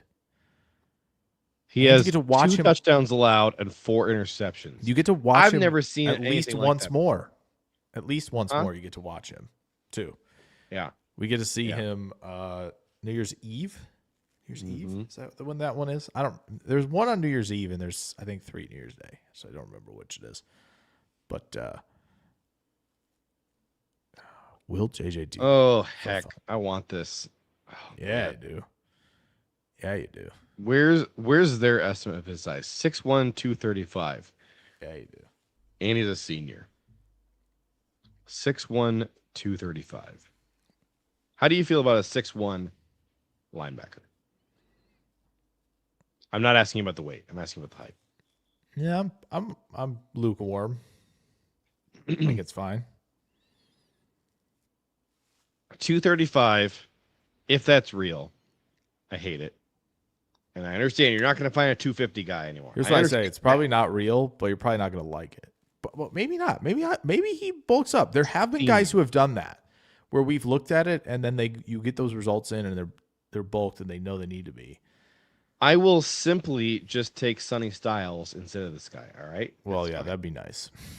You need. He will be my top, third round pick. You need a top 15. Sonny pick Styles to will get be my that third done. round pick. Zakee Wheatley. He is closer to going to third than round 3. I fear. Nick Singleton missed me with that. No, where's Katron at? Yeah, Katron's been taken already because he's actually a good football player. That makes sense. That's fair. Of course he has. I'm interested to see if JJ and I draft any of the same players. Chad, I need some Skylar predictions. Gill How many do y'all think we're gonna draft the same number of players? Do you have a Can I ask you a projection on question? that? Yeah. Can I ask you a question? Did you try to avoid taking guys you've taken 1,000 times in this podcast? No. Then we're gonna probably have at least one guy that's the same. Okay. Let's see here. Oh yeah, freaking SMU. Thank you, There we Kentucky. SMU. Thank you. Yeah. Tool for this says take Arch Manning. He's the only player I know. Yeah, he's going back to school, as is every quarterback in this class except for Fernando Mendoza. If Do we it's know if Ty just Simpson him, is going back? I feel like he might. It seems like Ty at Simpson least, going at back? the very least, again, that could be wrong. Maybe he thinks this is best chance. Everybody's going back. Could I get more money going with this group? Probably. And maybe takes his chance. And maybe that's what Moore thinks as well. I mean, there's a chance it's a 2 QB class, but It's a stinky class. I have liked Fernando Mendoza since before the season began as my number 1 overall pick. And just because I want to play a fun game with Mafi here, who's chilling. Every prediction he has, I'm writing them all down. We're gonna get Don't do it to the man. We're getting percentages. No. All right, Brian, you say Soares. Brendan doing Soares is it. getting $4 million in the portal. Hey, he did it. How many? He's throwing the takes out. We gotta. How many portal? Brian, where is Aiden Childs going to end up? That's what I No want. good Iowa O-line. Drew says need all Schwessinger these. from last year looks like a stud. No, it doesn't look like a stud. He is a stud. He's And fantastic. he was small. He was 242 He at the was- combine. Not very small, man. 242 at Which the is why we combine. liked him.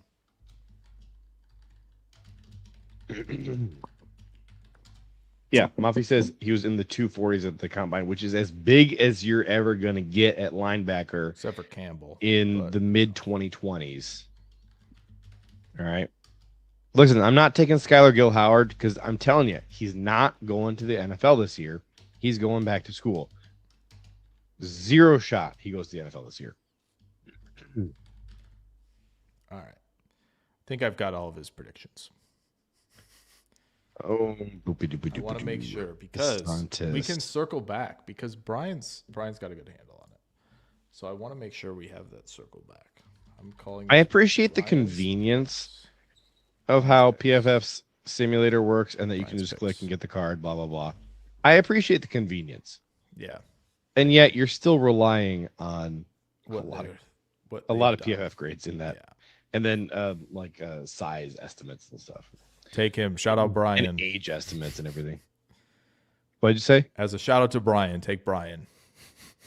Brian Parker? Yeah. Did I take him? That's really the question. We're taking him here. Did I take Brian Parker? So you've picked 2 guys, right? I've You've like picked correctly. Corleone and Brian Parker, right? Those are your 2 picks? Yeah. Okay. It's not a very creative draft. Sure. Uber I don't think. Alexander. I Best think he name of is all time. confirmed he's going back, right? Perry Alexander, pretty sure. Brian, you got me on that? Pretty sure he says he's going back to Oregon? Joe Royer, former Ohio State tight end. Oh, man. How do you say this guy's name from Notre Dame? Boubacar Traore? I think that's pretty close. That's a good name. Parker is center of the future. There you go. Yeah, we are definitely drafting him. I've got a good handle. I've actually watched quite a bit of Parker to this point. He when you watch him against Clemson, it's very clear that like the length of those guys, the arm length, he cannot handle it very well. He struggles to do so. So it does feel like a perfect. If they're not sold on Ryan, they don't want to bring him back, or they want to bring him back to play guard, like Brian Parker for center. I like it. I do like that. Cerebral athletic combination. Bear is going back. Okay. Can't confirm. Did you pull yours off for? I'm trying to share a different window, and it's being Porpoise? stupid with me for some reason. Yeah, Window. Here we Swesh go. turned out to be a big guy. I wanted to look at Mr. Boubacar Traore and actually look at. He only played 5 games this year. Jeepers. Oh, that's why All right. Brian was 9 pressures Traore. on Okay. 65 pass rush attempts. So that's nice. That's a decent pass rush percentage. Career 40. Well, I don't care about. So you got 40 pressures on 350 attempts in the last 2 years. Decent-ish. I mean, if it wasn't such a stinking small sample size, I'd be more interested. And this, so the other page said that he's a sophomore. Sophomore? How's he in this draft class? That's what I want to know. Put me on the record as I don't think this dude's going to be in the draft this year, but like, let's watch next year. Color me intrigued for next year. Yeah. I like what I see in PFF of this guy. Sure. I think the only Notre Dame games I watched this year were just the first 2, Miami and A&M. Well, those are the I ones don't think I that watched any other mattered. games of Notre Dame this year. Those are the ones that matter, JJ. Those were the big games. I'm just saying. You know? No, I think you're right. I think how many that's what snaps you again did we should say? watch. 470. He 470. played 500 snaps, 300 pass rush snaps. I'll have to start watching this guy. I got a feeling, man. I got a feeling, a vibe. Brian says he's likely going back, redshirt sophomore. Makes sense. Yeah. I feel like I've heard a ton Tool for this about says AFAM runs his own fan club. I don't know what that's in reference to, but that's Jacob and Brian. Wait, Brian is Brian Maffey. Who the heck is Jacob? Jake, are you the Jacob he's talking about? Maybe. Secret Boba Tea fans? I don't like Boba Tea, but I think I like Boubacar Okay. Traore. PFF. Gotta watch him on the tape.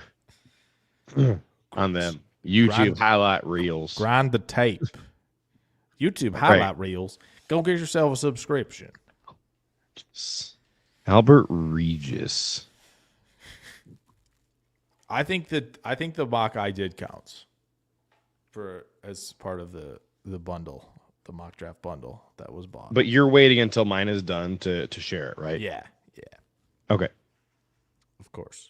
Again, Skylar Gill Howard not going to be in this draft class, so I'm not going to draft him. I like him. Yeah, I agree with I'll what draft you him said. next year. It when would he's have actually in been the draft.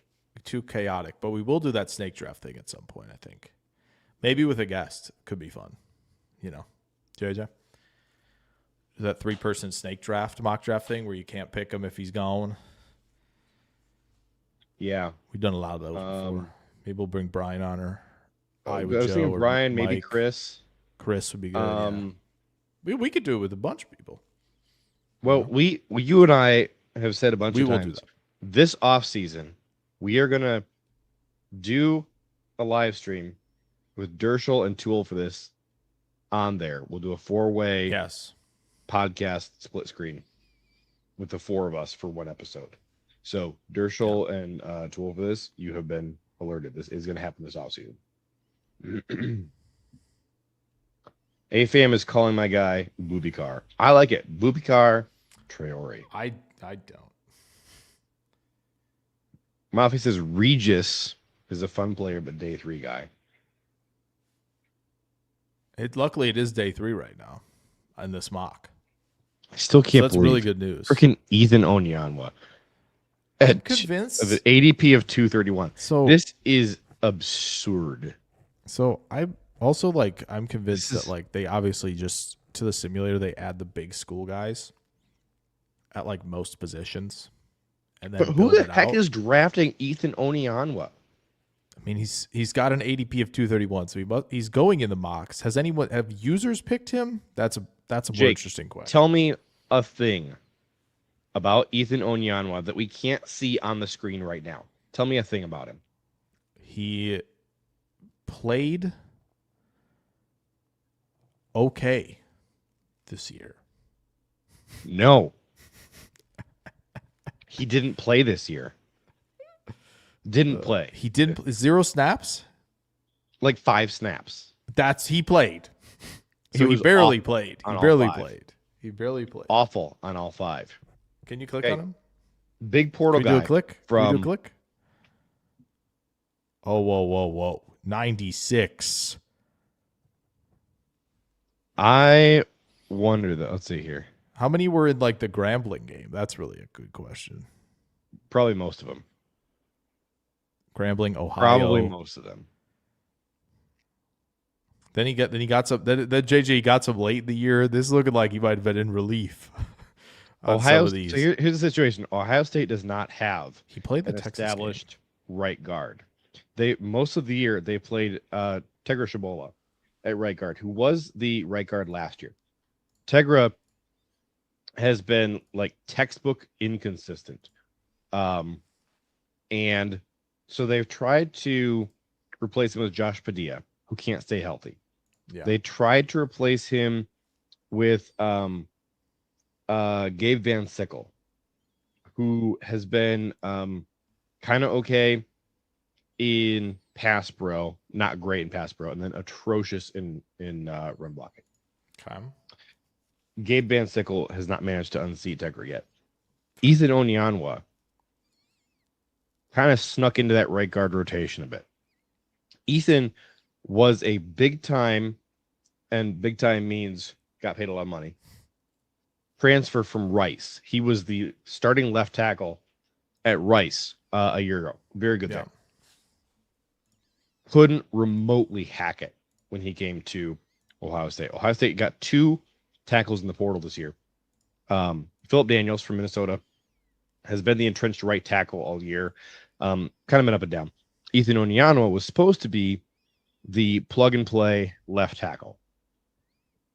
And he got a lot of money to come to Columbus. Has not been able to get on the field. And people are taking this guy in mock drafts. This is wild to me. Just wild. Well, gotta take. How do you like a 6'5" center? Wasn't that Josh Myers' height? Yeah. 6'5", 311, redshirt senior, Pat Coogan out of Indiana.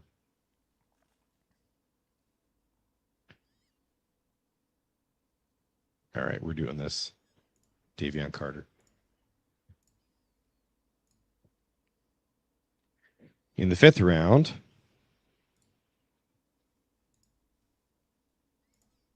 oh, my guy, Drew Aller. Do it. Drew Aller. Yes. We do need a new long snapper. Drew Shelton. Trinidad Chambliss. Oh, Harold Perkins. Yeah, yummy. Look at that. Jayden Greathouse. Oh, I'm always on Jayden Greathouse. Wow, stinky year. Like I said, I have not been watching Notre Dame this year. Apparently he's hurt. Apparently. Wow. First I've heard of it because I haven't been watching them.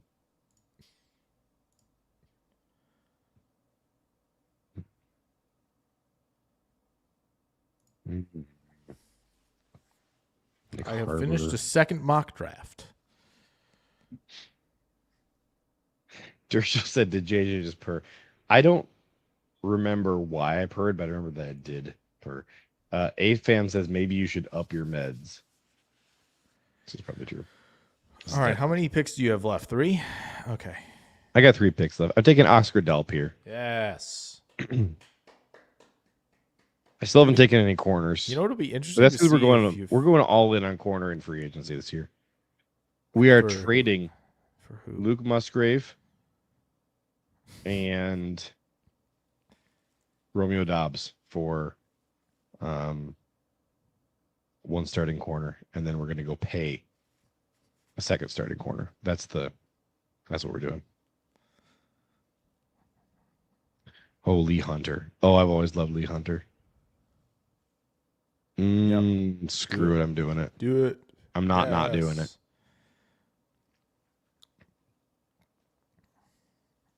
You're telling me that in the 6th round, I'm going to find a cornerback who's a slam dunk better than Lee Hunter? Get out of my face. Ooh, yeah. Josh Moten.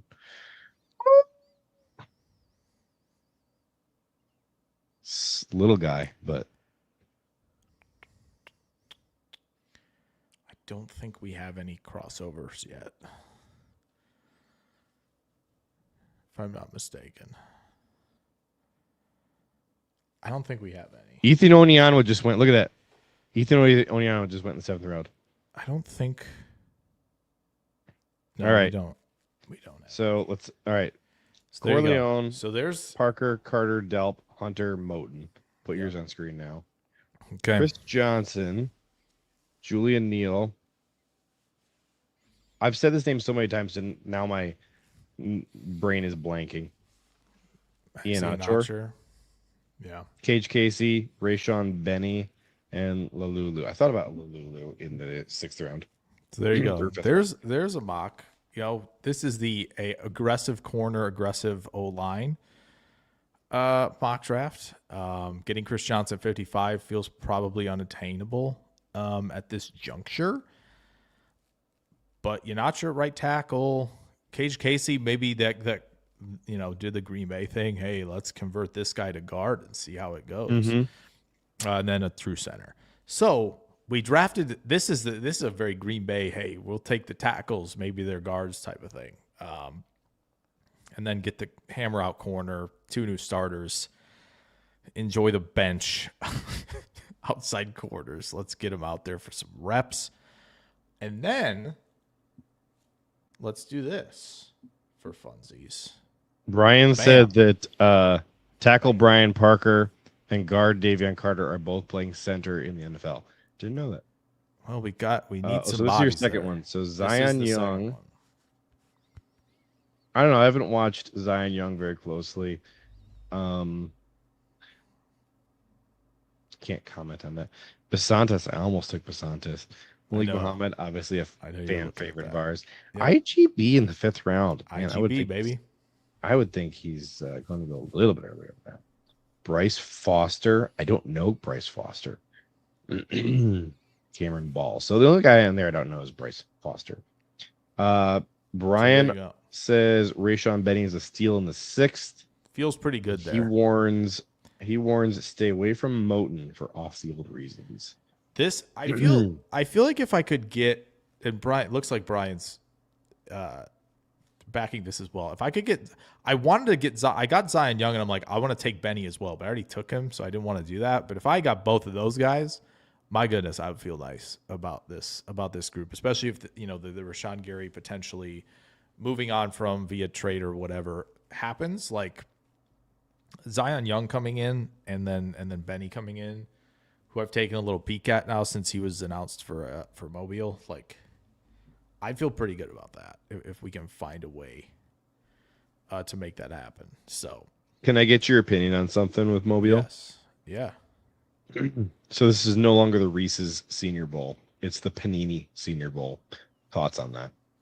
If Panini Senior Bowl meant a delicious sandwich, absolutely in on the change. But because it's cards, which again, not cards are cool. Cards are not chocolate peanut butter. Okay. What do you mean it's cards? I thought it was sandwiches. No. What the heck is Panini? It's the Panini It's not cards. A sandwich. Panini cards. Cards? Like playing cards? Like football cards. Oh, I don't do cards. So that's the sponsor, right? Oh, the Pop-Tarts Senior Bowl would be so elite. Well, that would be so elite. How have they not thought of this? That's what we need. Okay, that's if somebody else, if some other bowl, I know the Shrine game is for Shriners children, so like you got to keep that. That's really cool that they have that. If one of those like other bowls that are like earlier than that too, like the Hula Bowl, I know the American Bowl is this year.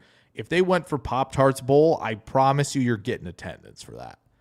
You are.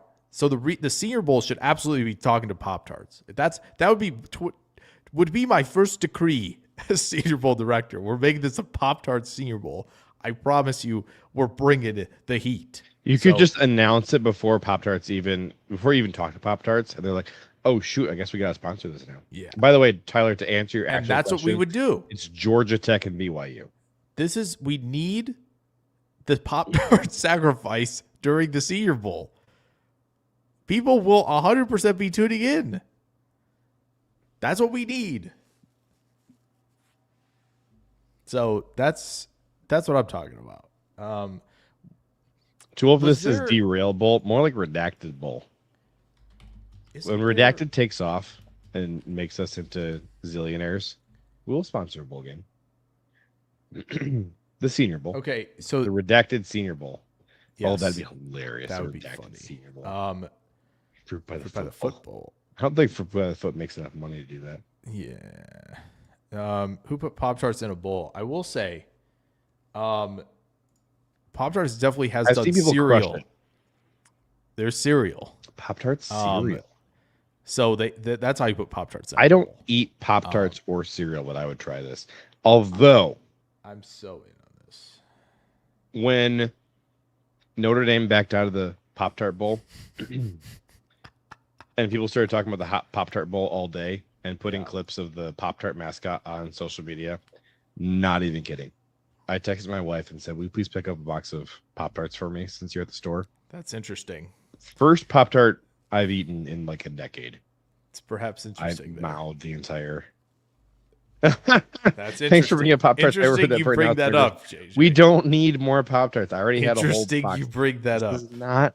This is not Pop-Tart tier list. Supporting my goal of losing 35 more pounds. Pop-Tart tier list.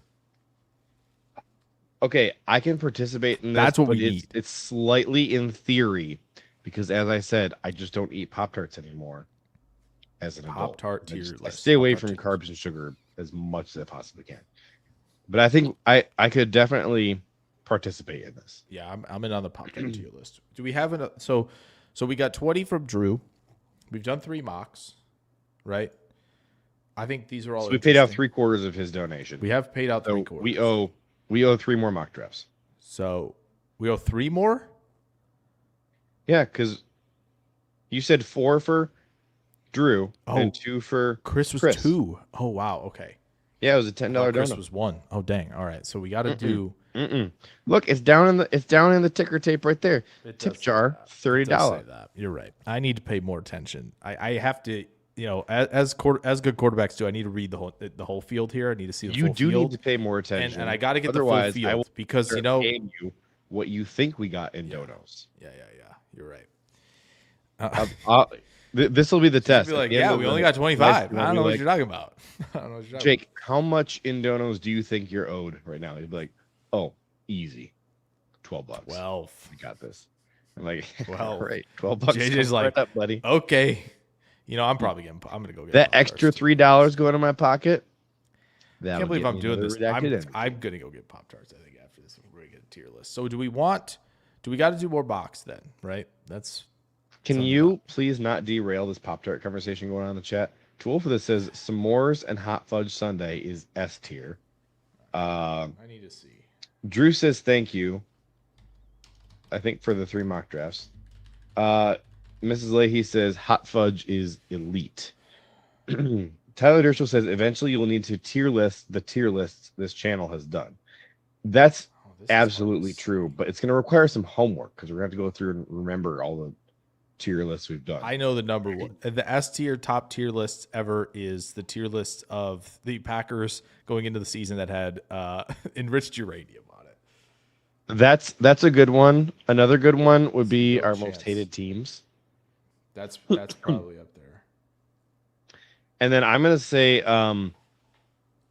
hard to I see. thought that some of our logos tier lists were elite. Tofu says Hot Fuzz is also that's a movie. Hot Fuzz, that's a Let's see some of these.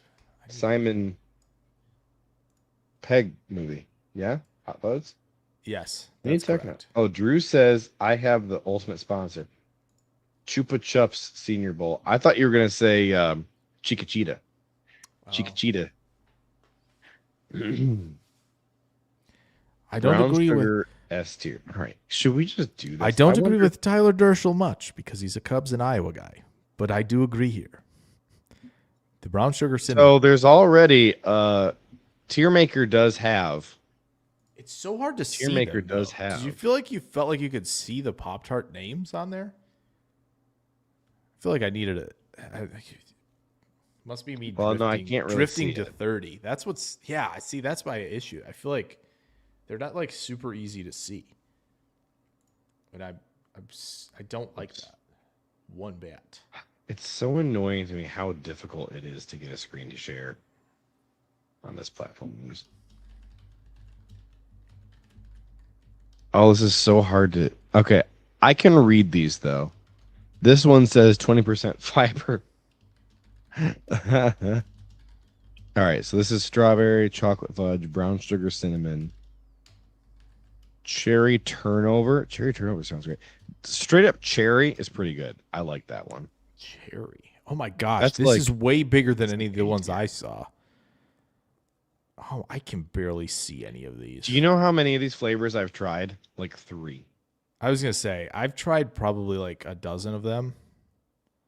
But I love the Simpsons, so I'm putting Simpsons in at least B tier. Okay. I've never tried it. I just like the Watermelon. Simpsons. Red Velvet Pop-Tart. I bet that one's Yes, good. those slap. Those slap. Those slap. Is that S tier? That's probably A. Probably A. I should dial it back. There. Mafi watermelon Pop-Tart. Watermelon? Tier. Okay, Tool I'm going to the store after Oh. this. If I Tool see a Fest watermelon Pop-Tart, I'll buy it. So we can do a taste test next week. And I won't touch them until we do that. Chat is mocking me. There's a summer flavor. That's interesting. Okay. Chat Well, is if they're mocking back in me. the summer, we'll take a peek. I don't know what this is either. Drew says I've never JJ seen never had a these. Chupa Chup. I've never seen these either. Wolfus says, what is a Chupa Chup? Apparently it's I'm a on sucker. board there. I did not know I this don't- was a thing. I don't eat suckers. I've seen I've eaten the- suckers that are this shape. the I bet you I've ones- had one of these before. What's the ones that they have? I feel like everywhere and had the mystery flavor all the time. Which one? What brand of that is the suckers? Is that? You're talking, is this the same one? So it's like the little ones. Right? Yes. It's And the like, little so they guys. always have like the root beer one and the butterscotch one. Yes. Yeah. What is that called? I don't know what brand that is. Dum Dums. There it is. Iowa Dum Joe. Dums. Yeah. So Dum Dums. I feel like so I've this seen a blue ton of raspberry. Blue raspberry Dum Dums are elite. The root beer ones are not that good, but the butterscotch ones are elite. So they got the 2 elite ones right next to each other. Here's your favorite mystery flavor right there. There we go. Do you know, by the way? Yo, what mystery I flavor can't. means We've in derailed candy? ourselves completely. What? Do you know Go what ahead. mystery flavor means in candy? No, but I do know it means something, and I forget. Yeah. So whether it's like Airheads Yeah. or suckers or whatever, when they write mystery flavor, it's because they take when they get to the end of all the batches and there's some left in the tub, but not enough for a full batch. They mix them together and do mystery flavor. So That's right. don't waste your time trying to figure out what the mystery flavor is. It's a mix. Unless of you're the- like whatever flavors they have insane. left over. Unless you're like insane like that, and that's a talent. Yeah, Now this Like, this there's company right 3 here. flavors in there. Like, how do you know that? Oh wait, no, not them. Mountain Dew. Mountain Dew does like a Halloween. They do mystery flavors, Yeah. and then they eventually reveal to you what the flavor was. Did we like, do a candy tier list? We had to have, right? We did do a that? candy tier Okay, list, we did do that. We might have and to that do, was like, when I Suckers realized how tier few list. candy bars there are in the U.S. Because we got Yeah. through every candy bar there was, and we were We like, did. "What's left? Is this all there is?" Yeah. No, Drew that's says, true. JJ says, don't waste your time trying to figure out the flavor. And all I heard was waste my time trying to figure out every flavor. So here's the thing. Here's what you could do. Taste your mystery flavor, and you can try and guess how many Well, that's the thing. flavors and which ones they mix together. Just know that it's a mix. Like, it's not going to be like, oh, watermelon. It's not just watermelon. It's watermelon plus root beer plus purple grape, right? Yeah. 12 is bringing it back around. Bears fans are the biggest suckers of all. I will say, I'm not going to even address the Bears fans who were celebrating injuries because whatever. That's just run-of-the-mill Bears fans being Bears fans. But I thought it was extra pathetic. Every fan base troll group on social media has them, unfortunately, and it's really annoying. I thought it was extra pathetic how the Bears fan base this week became such big like Broncos fans and then started using Broncos clips to like dunk on Packer fans and like the Packers. Yeah. That was bizarro behavior. I thought that was just weird. It was just indeed. cringeworthy, cringe-inducing. That's all it was. Yeah. It was. Tim Tams. What the heck is a Tim Tam? Iowa Joe. Are we talking international candies? Tim Tams for the win. Fine. You're going to make me do this. No, Tim Tams. Tim Tams. These do look freaking yummy. Here we have Tim Tam flavors. It's chocolate cookies. Fine. We're doing this. Oh, What are weird we that here we go. Original, which appears to just be chocolate. And we have dark double coat. I just have a theory that this double coat is like the best flavor. Chewy caramel, that looks good. White. I think you mean Caucasian. This is interesting. These look very I've been yummy. looking at this. Oh, you were just like I'm looking imagining what I was talking about. Well, no, I was in the Hold on, lab. let's see. Look at for just $58.40. It's your boy in the lab here. We can get this. We can get this. From Australia with love. I don't know. These look pretty good. I would try these. Brian Maffey, of course, Brian Maffey has an opinion on Australian candy. Tim Tam's really I good. did another mock draft. Well, share it then. Don't be stingy. All right. We've seen this one. Oh, it's like What did you this say? is like all the hits. We played the hits, but also nobody took the first two guys, right? Did you take Rodriguez or no? No, I talked myself out on him because he's old. Well, I talked myself. He's old. He's 6'1", and he's light. I talked myself out in. of him. I talked myself in. So there's their fourth mock draft for the evening for the boys. Jair Hill. I'm a little interested that you went Jair Hill. I mean, it's the 7th round, so who cares? I care But immensely. Immensely care. this is where where we we are. got Valentine, man. So don't sleep on it. Just don't look at all the guys we drafted who were terrible. In the 7th round. Everybody 7th rounders are real, man. Everybody on notice every year, except for 3 guys. No, 4. Well, okay, 4. 5 at the most. 6. Okay. So there's like a handful of guys who aren't on notice right now, right? Like for sure. It's unfortunate that several of them are hurt. What the heck is Coca-Cola Plus? The chat derailed us from even doing the Pop-Tarts tier list, and we're just like, all right, we're doing the like, what is this? Right? It's clear Coca-Cola from. Interesting. Is that Chinese or Japanese? It's too small to see. It looks like tell. Chinese. That's. I'm not going to speculate at this time. I can't see. I can't see it either. That's why I'm having a hard time. It says Japan on that one, the last one you just clicked. It looks like a beer. This says 0 sugar, but they did the same way that you would do. Whatever you most recently clicked on before that one said Japan. Non-alcoholic. It looks like a non-alcoholic beer, but instead it's a sugar-free Coca-Cola. Coca-Cola Japan Limited. There you go. Yeah. Coca-Cola Plus. Now this picture, it's got color. These pictures, it's clear. Brian, is it clear or not? Oh, he said read what else is in it. Oh, dear. Fiber Plus. Coca-Cola Fiber Plus. Dextrin. What is in it? Maltodextrin. So it's carbonated water. Resistant maltodextrin dietary fiber. Color. But it looked clear, man. Why did it say color? Acidity regulator, sweeteners, flavorings, and preservative. You got to have the preservatives and the flavorings and the sweeteners. Absolutely. And caffeine. He said it's regular Coke color. The white is from the label. All right, if you say so. This does not look white. This looks clear. Right there. Like, this is white, but then this looks clear up at the top. Yeah. This is clearly clear. Maybe it's just not full. Maybe that might be it. Yeah, you might think that is like the full wrapping. The fiber makes you poop. Well, yes, that is usually I'm getting the job of fiber. I'm getting soy sauce vibes from this bottle. That's fair. All right. Well, evergreen comment here by Brian Maffey, of course. So here's what the title of this live stream is going to be. We got white Coca-Cola. No, fiber makes you poop is the. Fiber makes you poop is just the name of the live stream. I think so.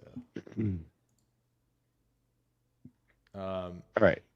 So did you do another mock draft for us yet? No, this is the same one. You want me to do another one while we're chill? All right, I'll do it. But do it on screen. Let us watch. We don't want to just look at your results. Come on, man. All right. I gotta check and see if Tool for this sponsored a. Well, we still have 2 more to do technically. So that's why I'm here, And then He did not sponsor a Cowboys mock draft, so. And then we'll do. All right. Wait, what? I clicked on. You lost it? No, I clicked on the wrong. one. I have 2 tabs open for this. Can you crank care for positional value to the max? Oh, you can't. I can for the next one.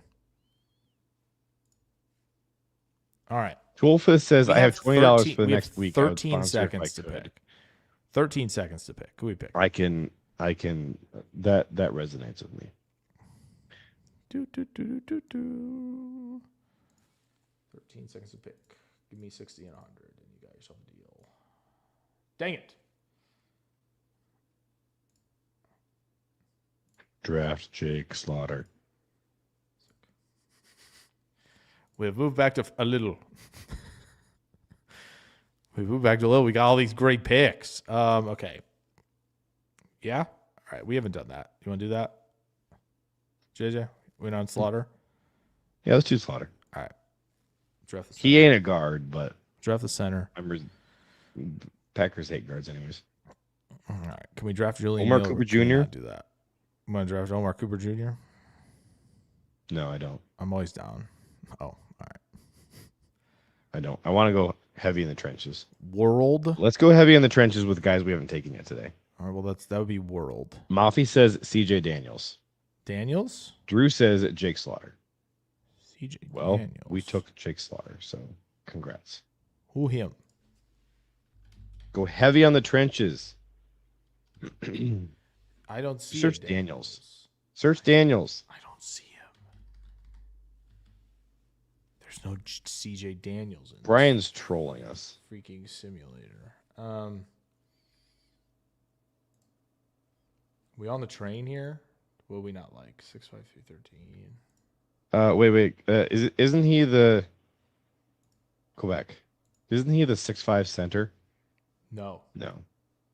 Yeah, take Carter. Take Carter. I'm in. All right. I'm in. Trenches to the backs. Ooh, that's a fun name to say. Yeah, Cuevas. Yeah. Oh, hey, J.C. Davis. That's who Brian Maffey meant. Maffey says, no, Jake knows C.J. Daniels. He keeps putting an apostrophe. Oh, I know who he's talking about. Okay. Yeah. Yep. What to do here? Yeah, wait. This could be fun. Yeah. That could be fun. No, I want We've taken all offense. more so trenches. far. All right. More trenches. Okay. Get us the defensive tackle that we haven't taken yet. Can I please? Am I allowed to? Wait, let's look at him. Big boy. Can we get the big boy? Can we see? Can we get the big boy? He does not. play for Richard big boy. Senior. Can you get the big? Um, Can you get the big? Yeah, Coogan's the 6'5" center. There we go. I would love to take Taff. I guess. Sure with Keenan. Or we take. I haven't watched him. We take Antosaka.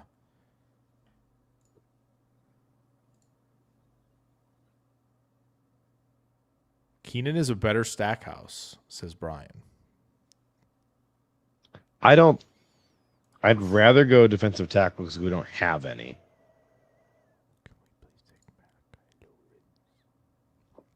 All right, I'm going to do some. All right. I tend to think that if there is a defensive end, we move on from this offseason. Not saying I want it to happen, but I think if there is a defensive end, we move on from this offseason. It's not Kingsley, it's Rashan. Yeah. Not saying it's what I would do necessarily. Mafi says Toffee is declared. Okay. Keenan equals better stack house. Made a move. All right. Let's take Mafi says Saka is going back. All right. Let's take Keenan for now. Then I have a plan. Joe says Aaron Graves or Max Llewellyn. Did he go? Yes. Let's go. Let's go, boys. We outcha. Nope. Oh, yeah. Malachi Lawrence. I vote we take him. What do you say? Yes. Hold on, let me grab it real quick. What do you say? Yes. Hold on. I want to see Llewellyn. How big is he? No, Malachi I don't want another Lawrence. Van Ness. I don't want another Van Ness. Malachi Lawrence, UCF. So he's got. Oh yeah. 41 pressures on 228 pass rush. Malachi Lawrence from UCF, as in you seeing the father after I hit you in the back. Yeah, here's who he's played this year: Jacksonville State, North Carolina A&T, Okay. North Carolina, Kansas State, Kansas, Cincy, West Virginia, Baylor, Houston, Texas Tech, Oklahoma State, and BYU. So, 8 of his 41 pressures came against Baylor. 6 came against North Carolina. perfect. He had 6 I think pressures these against numbers are Bill a little Belichick. inflated, but they're 6 so pressures high against Bill that you can- Belichick. Give me Malachi Lawrence. I'm going on the record. These numbers are mega inflated, but they're so good that you can deflate them a bit and they'll still be good. All right. Mafi says Lawrence is a freak. Did you take him? Did I miss it? Oh yes, I've picked him. You should take Josh Moten again just to make Mafi mad. No, I will not do that. Jayden Lukas. Oh What my a gosh. horrible way to How? spell that name. For the audio only crowd, Jayden How? Lukas is Jeadyn Houston. Lukus. Ooh, Christian. Christian Gray even in this draft. My gosh, help. Help. Help. Help. Help. When in doubt, go back to trenches. Go find us a guard, man. Find us a freaking guard. Did I not do that?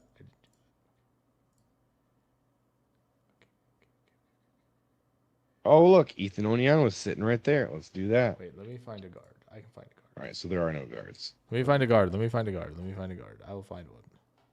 For you. Oh my gosh, his name is Tree. Tree? No, it's not. It's Tree Babaladi. I think we draft the Tree, fella. Tree Babaladi. We draft the Tree, fella. And we call Elijah it a day. Pritchett? Eh? Hollywood Smothers. Who is this? Mm, Who's this team? that is the Citadel. Who that team? That's the Citadel? I don't think it is. I can't tell what that mascot is. Who that guy? No. I'll get you an answer in Oh, yeah. 30 seconds. We should take the guy who there's no position for him to play in the NFL. That's what we should do. That would be Campbell. And Hollywood Smothers had a 90.4 grade against Campbell. And then Campbell. his highest grade the rest of the year was a 76. Fabulous. So Campbell. Campbell's Who's his highest team? graded player.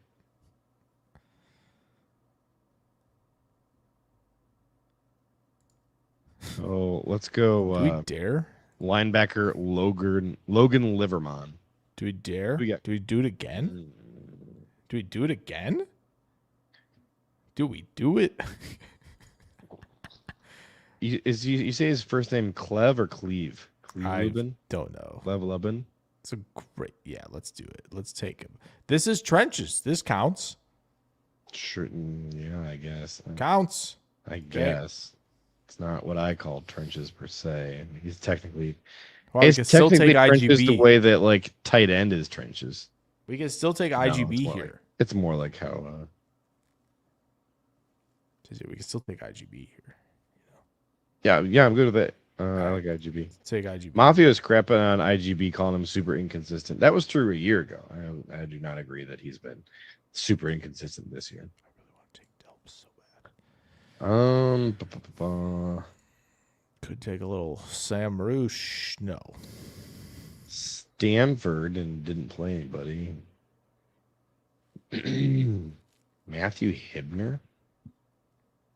Dude, all of our tight end crushes from last class hit. They've all been good. Yes. So, And we took Zilch. in that vein, I know where I want to go here. You can't because I already drafted him.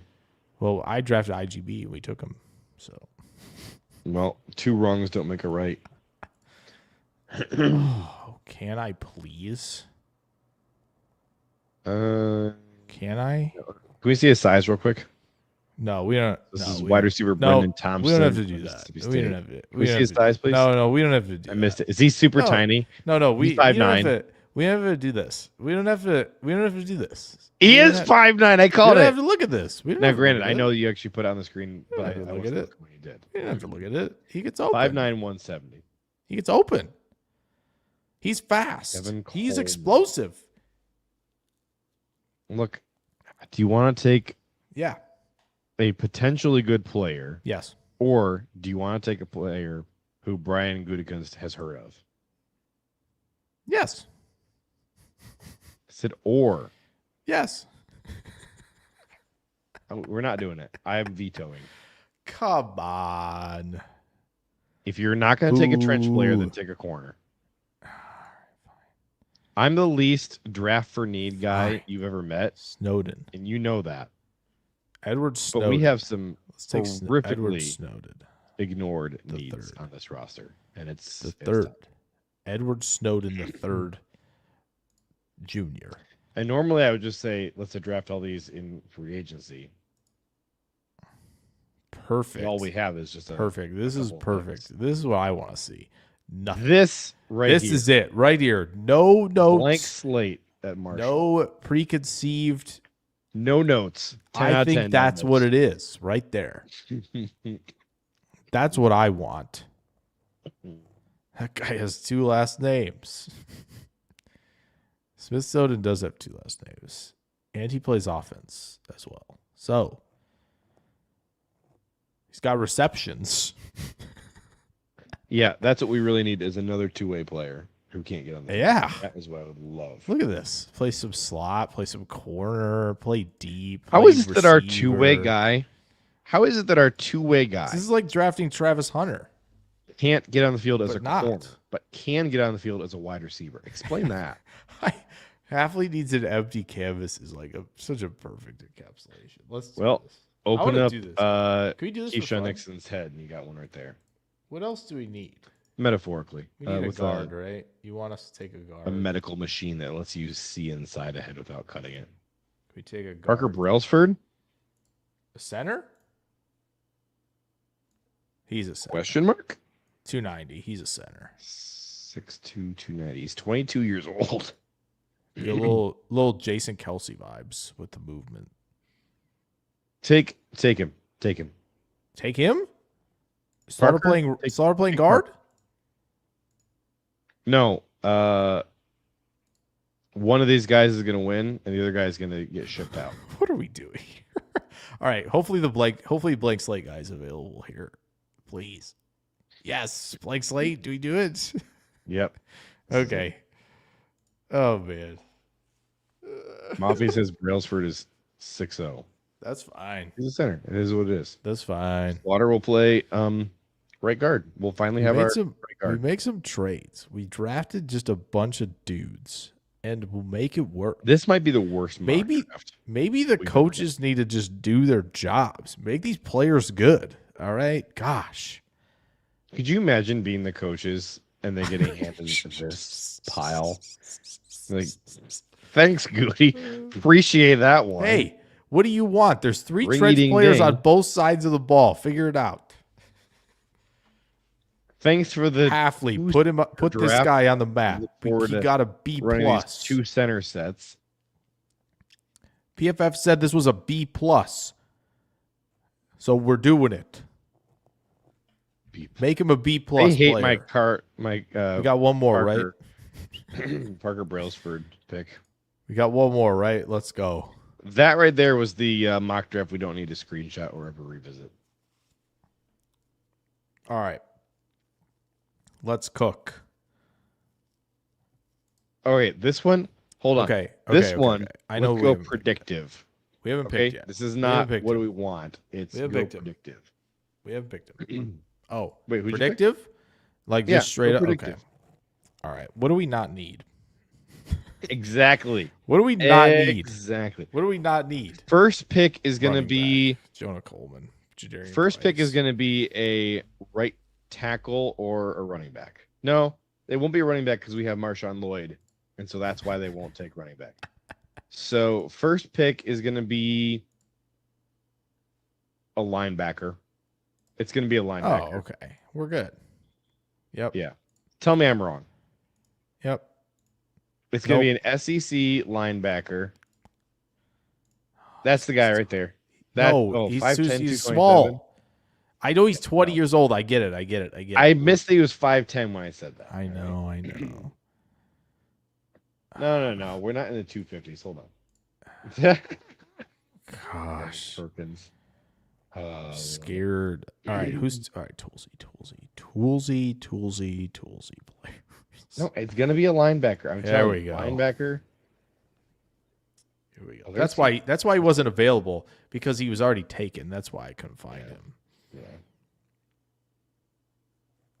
Our first pick is either gonna be a cornerback. Oh my god! I could see Jake. this. I know the position. I could see this. I think Max Clear is actually going back to school. FYI. You think so? I'm getting that. That's Think my QB? read. They're gonna pony up and bring him back. Jake, Here it is. I have the position for our first pick. Here it is. If it's not linebacker, it's going to be a safety. You think they're taking a safety? I'm telling you, All right. the position we don't need. Tiananmen it is.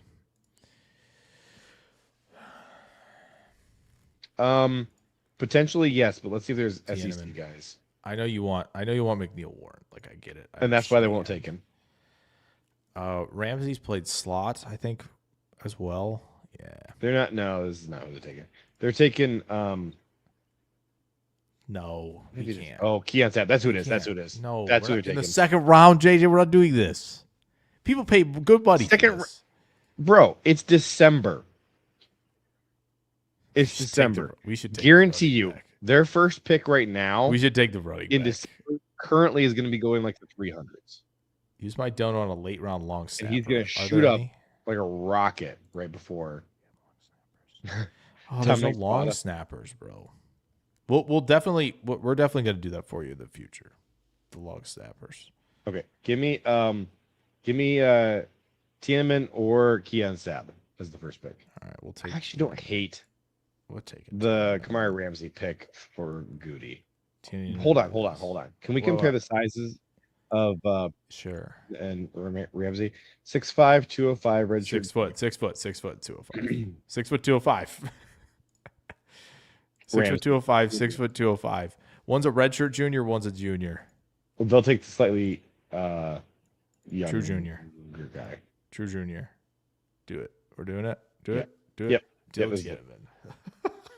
That's the first pick. Next pick is gonna be a linebacker. Oh well, we take Rodriguez here. Oh gosh, 1,000,000 times out of 1,000,000. Yep, this is it. Okay, now we're gonna go Trenches. Tackle or wide receiver. Tackle. Okay, great. JC Davis. I mean, 6'5". 6'5", 335 senior. Too old. 6'6", Drew says we playing base cover 3 now. That is this is the plan. This is the tackle, I think. You're not sure? Another Arizona State tackle, or it's Casey. They're not going Boise State though. 6'5", 311. Hey, he can play guard. He's not going Boise State. 6'5", 311. Hey, he can play guard. The Packers That's adore predictive as heck. Lincoln Riley. It's gonna be USC.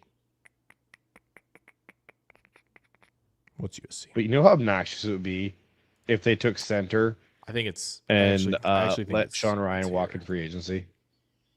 I think it's here, right? We haven't picked corner. No, I think it's here.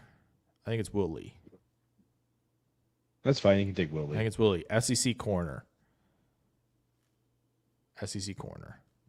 Yeah, sure. Let's do SEC corner. Then they'll take tackle or wide receiver. Now we're taking tackle, which Yanacher's here. They do like their West Coast. We've gone to West Coast and Texas. If this ain't Texas, it's West Coast. Take it. Send it. Yanacher? Yeah, Yanacher. Okay. This is the one. Rashan Benny. Drew says wasn't Turner from Boise State. Who's Turner? Billy Turner? No, which Turner are you talking about? Will Turner from Pirates. Yeah, Billy Turner went to North Dakota State. That's why he had so many fanboys. Is that actually real?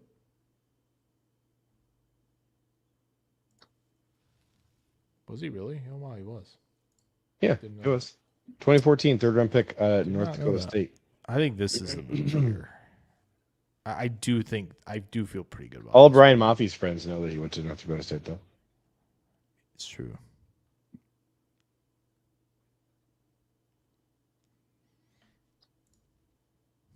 Oh, this would be he can't help himself. Oh, look at that run defense grade. That's perfect. This is a he can't help himself thing. He's a senior, but well, it's later though. Send it. I think it's him or it's Benny. Yeah, 6'4", 305. This is the move. We do this. Not big enough to be a nose tackle. I feel like they do this. Okay. Let's do this. That's fine. All right. And now we take Llewellyn. No. Diego. You can't take it. I'm convinced the audio only portion of the crowd never makes it to the 2.5 hour mark. No way. I was so sad to miss last week's live stream, by the way. Yeah. So sad. Toolful says they can feed him some Pop-Tarts. And Chris says, I mean, this is kind of sick. Do we want to do this for funsies? Mo Westmoreland. 22.6% pass rush win rate. I mean, I don't care about win rate.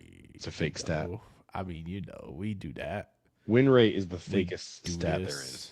Why? You're out there to win. I want to know at the rate at which you get dubs. I would like some dubs. It's a fake stat invented by O'Neal? ESPN in their infinite wisdom. Think ESPN invented anything? Or you think they just took something? They invented the SEC. They call it something else. I mean, the name Westmoreland is a sick name. Wrong position. Get out of edge. This is not where they're going. Okay.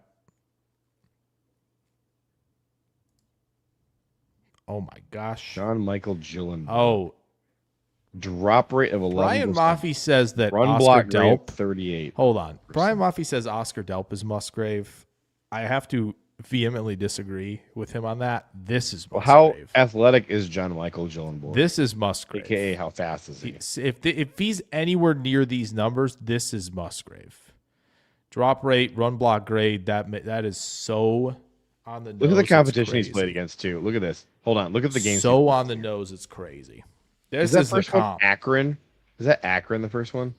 Yes. The Zips? And then I can't even see what that is. UN something. UNI? That's Northern Iowa for sure. Northern Iowa. Then you got Utah. He got his butt kicked against Utah and Akron. 41.1 grade against Utah. Air Force, 54.8. Colorado State, 48.3. Is that San Diego State right there? 62.7. Fresno, 62.4. No idea what that says. Oh, is that the Wolfpack, Nevada? 54. Yes. And then Hawaii, 63.3. Tulpa says if he has more than 3 yak yards on the season, he is not Musgrave. I saw people start writing his name as Mustgrave during this game. I saw Mustgrave like at least 3 times on X, and it has been annoying me ever since that game. Okay. Look a little better the year before. Can I see John Michael Gillenborg? Yes, my king. Oh my gosh, yes, this is the king. Oh my gosh, that's a Goody tight end if they're blue. Gosh, this is Musgrave. It's to give me some Jay Sternberger vibes as well. Run it. This is him. This is the one. This is he who shall be drafted. He who I wish we didn't, but because out of curiosity, which running backs are left? Because we were trying to go predictive, right? And I still don't think they're going to take a running back because they've got MarShawn. Justice Haynes. Is Justice Haynes going to the NFL this year? I don't know. Oh, wait. Did I say Jamal Haynes? Hold on a second. You're going too fast. Oh, Noah Whittington. Wait, am I supposed to? What was the sound I was supposed to do? Purring? Yeah. I can't remember how to purr anymore. Oh. There you go. Jamal Haynes, not Justice Haynes. Yes. We don't take this elusive rating around these parts. Elusiveness of 39. Your elusiveness is not great. You need to be good. He just like contact. me for real. Just give me some after contact. I'm good with this. Do it. We out west. We in that Big Ten. 2 Oregon guys. Tight end we brought in and disappointed us a long time ago. Oregon tight end. Oregon. Says we should have drafted Jayden Mayava. Yeah. This tracks. Start and end with Oregon the Oregon tight end Ducks. we brought in. I have no idea. Because Bennett was at A&M. Oregon tight end. Drew says Colt. Oh, Colt Lyerla is right. Yeah, that's right. What year was that? Long time ago.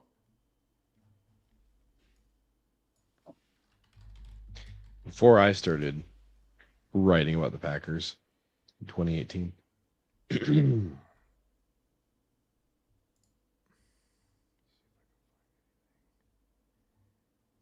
Wait, so he played, it looks like 2014. Do we do all is our what I mock see drafts? for his combine measurements? What? I think we did them all. Oh, yeah. Yes, Wait a this minute. is right. Yeah, I remember that. Yeah, Too old for this. Colt liar. You just told us you have $20 to last you the next 2 weeks, and you just sent us $5. What? I can't take that. You just No, told no, us no, that you're gonna starve to death. No. We can't take that. He says a $5 for your fiber. I really appreciate it, but I can't take this. You just told us you're gonna starve to death. I'm gonna refund it because I don't want refund you it, and we're gonna do the mock draft. That's what we're doing. to- One more for the. I care about you too much. One more for the road. I'm not gonna let you starve to death. We're gonna do the mock. Yeah, we're gonna give you the mock We're anyways. doing the mock. He said a Cowboys one, right? I officially refunded it. He said Cowboys, right? Should we do it? Go invest that $5 and turn it into. doing the- Go buy some Bitcoin. With Yeah. us. Cool. We doing the Cowboys? He did want the Cowboys. All right. Let's do it. Okay, Cowboys. It's gonna make me sick to my stomach to spend our first round pick. Sunny Styles doing is this. 1,000% the pick. That's what I This was is gonna the say. pick, and it's the right pick. 1,000%. And it's That's the right pick. that's their It's that's a their first super pick. good pick. Oh my Easily. gosh. And then they're going Ioana with our pick. With our pick, they're think taking they're- Ioana. I think they're like, hey, we think we can find Micah Parsons. They're right here. Oh, we gonna gosh. take. What if it's Mateo Youngley? I think they're gonna take Zion Young early. We're gonna take a Micah Parsons, except he's bigger. Yes, this is the one. No, isn't Jerry an Arkansas guy? They're 100% doing this, right? We're doing Quincy Rhodes. We're doing that thing. We're gonna do that. First round. Yeah, All right. Send it. I think he does this. I think Send he it. does that. Try and Drew says these players look a lot better than our second rounders. Very astute of you. Wow. Tyreek Sapp and Keon Sabb are both pretty good Dallas This is- Cowboys, but neither are as good as Will Lee. Will Lee is an elite Dallas Cowboys name. They need safety, bro. I mean, Sabb is right there. Sab, It- I feel like maybe Sab we is should the look at right thing. I mean, you want to see what the Cowboys So can I think with that their they picks. need That's fair. another edge Quarterback. rusher. Oh yeah, And they- well, They do need a running back. I think we do the running back. Let's see. Let me see. Wow, this would be very on the nose for them. That is a very Cowboys name. Gosh, It's that's very Travion on the nose. Wisner from Texas. Or Le'Veon Moss from Le'Veon Texas Moss? A&M. Very Let's go Moss. Let's go Yeah. Moss. okay. Let's do that. Then we're gonna take Llewellyn. I think they need edge, right?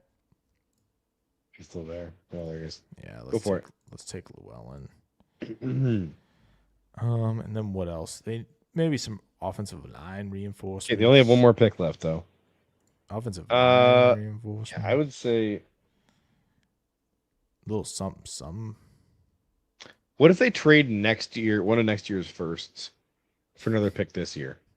No. Don't forget, Oh, Jerry has to question Arkansas.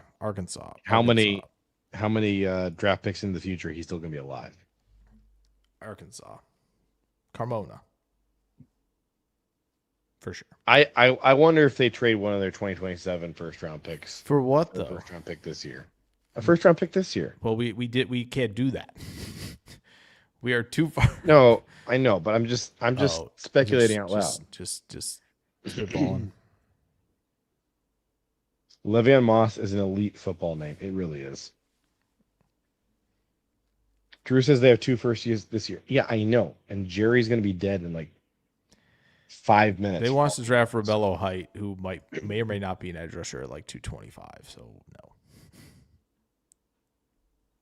This feels very accurate to me. If they draft all of these guys, especially like the first 3, I would like a Pulitzer. I think I think the first 2 are highly likely. feels right. I mean, if Cassius Sonny Howell's Styles available is- at 23, is- that would make sense for them. The only question with Sonny Styles for me is whether he'll still be there when they're on the clock. Yeah, 100%. If he's there, he's the pick. He is. I 100% agree. He will be a Cowboy if he is available. For sure. That's a pick that I feel like I've only done a few of them and written up or done a video, but I'm pretty sure I did the video I did a few weeks ago for a first round mock had Styles to the Cowboys. It feels it's right. December and it's already a chalky pick. It feels right. Though. We all know it's December. We all know that's how it was going to go if he's on the board. Just like we all knew 4 months out. What's his name? I can't remember and can't stand. Who went to the Bengals? Shamar Stewart. We all knew he was going to be a Packer if Cincy didn't do that. Yep. The chalky pick that should have happened. Thank you, Cooper Cincy. Dean. Thank you, Cincy. Appreciate you. Yeah. You're so quiet. I can't hear you. It's true. So there you go. That's what Dallas could look like. We'll probably do some Dallas ones for 27 as well when that's possible to do. Oh no, they got rid of their own, so it will be Green Bay's for them in 2027. So they believe in 2026 they're going to be better than the Packers. No. Hey, always bet on yourself if you're Jerry Jones. It's true. Can I throw something? Can I throw something by you using the mock draft simulator here, really quick? Only if you preface it with the thing that you need to preface starting a new thing on the show with. Can I do a what if segment here by presented by Redacted Energy? You may. All right, cool. So I'm just gonna make sure I tweak this so it's right because it's really annoying when they don't move these. So just gotta move them quick. Okay, cool. I'm gonna take all these. I'm just gonna go 2 and make sure I got it. All right. So picture in your brain. Okay, you're the Cincinnati Bengals. You stink. You hate spending money. You can get some money off your cap this offseason. Does that sound great, JJ? Yeah, trade Joe Burrow.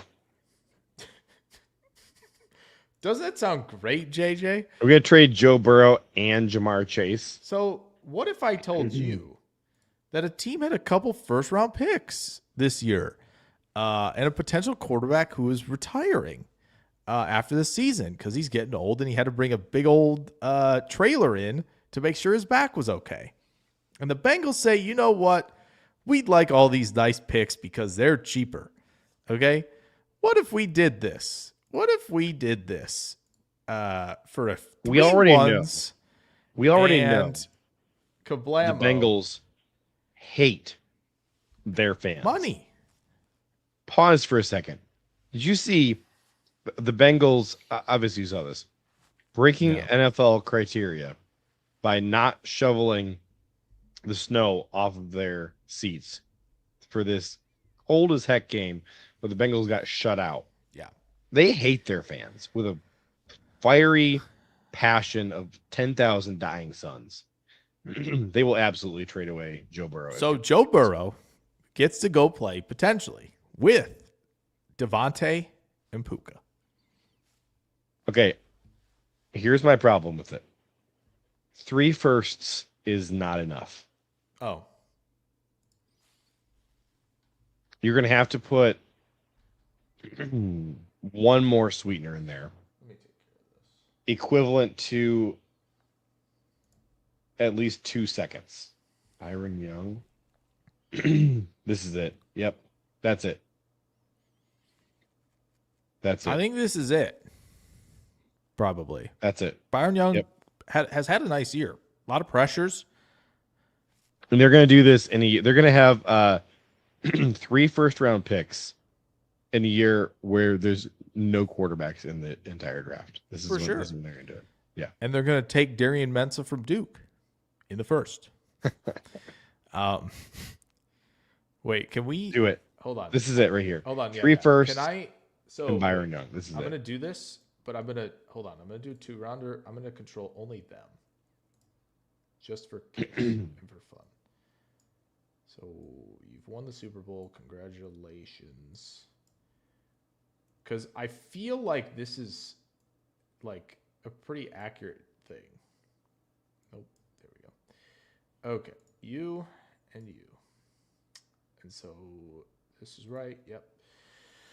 Okay. And I'm trading with myself because I'm a weirdo. No. Okay. Wait. Why can't I? What are you doing? Trade? Swap Giants for Rams. That's where I'm looking for the Rams. Oh. I do not see. We can't see whatever you're looking Oh, there we go. We just see. I had to go to your teams. Okay.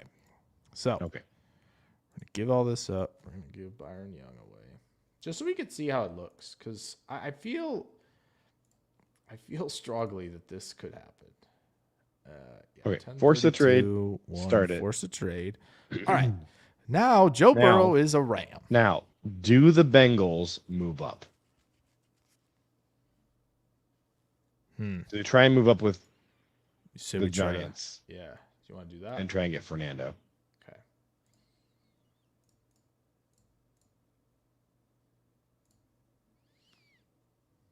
$932 in the one or $941 maybe. $941 in the That LA says one. 30% chance of being accepted. $941, 1 and a 2. What if who they actually trade with is the Raiders, though? Because the Giants don't need. Raiders want the QB though. I know, but that's why. Oh, I see. Raiders want the So QB. you think it would cost more to get to 2 than it would to get to 1? No, but like the Raiders won't move off it because they want the QB, right? If this is a 2 QB class with Mendoza and Moore, you're gonna have to probably force the issue. But let's for fun's sake, let's not do this. Hold on. What Can we if not they do just this? try and trade with Tennessee to get ahead of Cleveland? So maybe, but also let's think about this. You're Cincinnati. You've acquired all of this thing. You're going to give away all of these cheap contracts for one cheap contract, or are you going to do a lot of cheap contracts? Why do all that when you can just play Joe Flacco next year?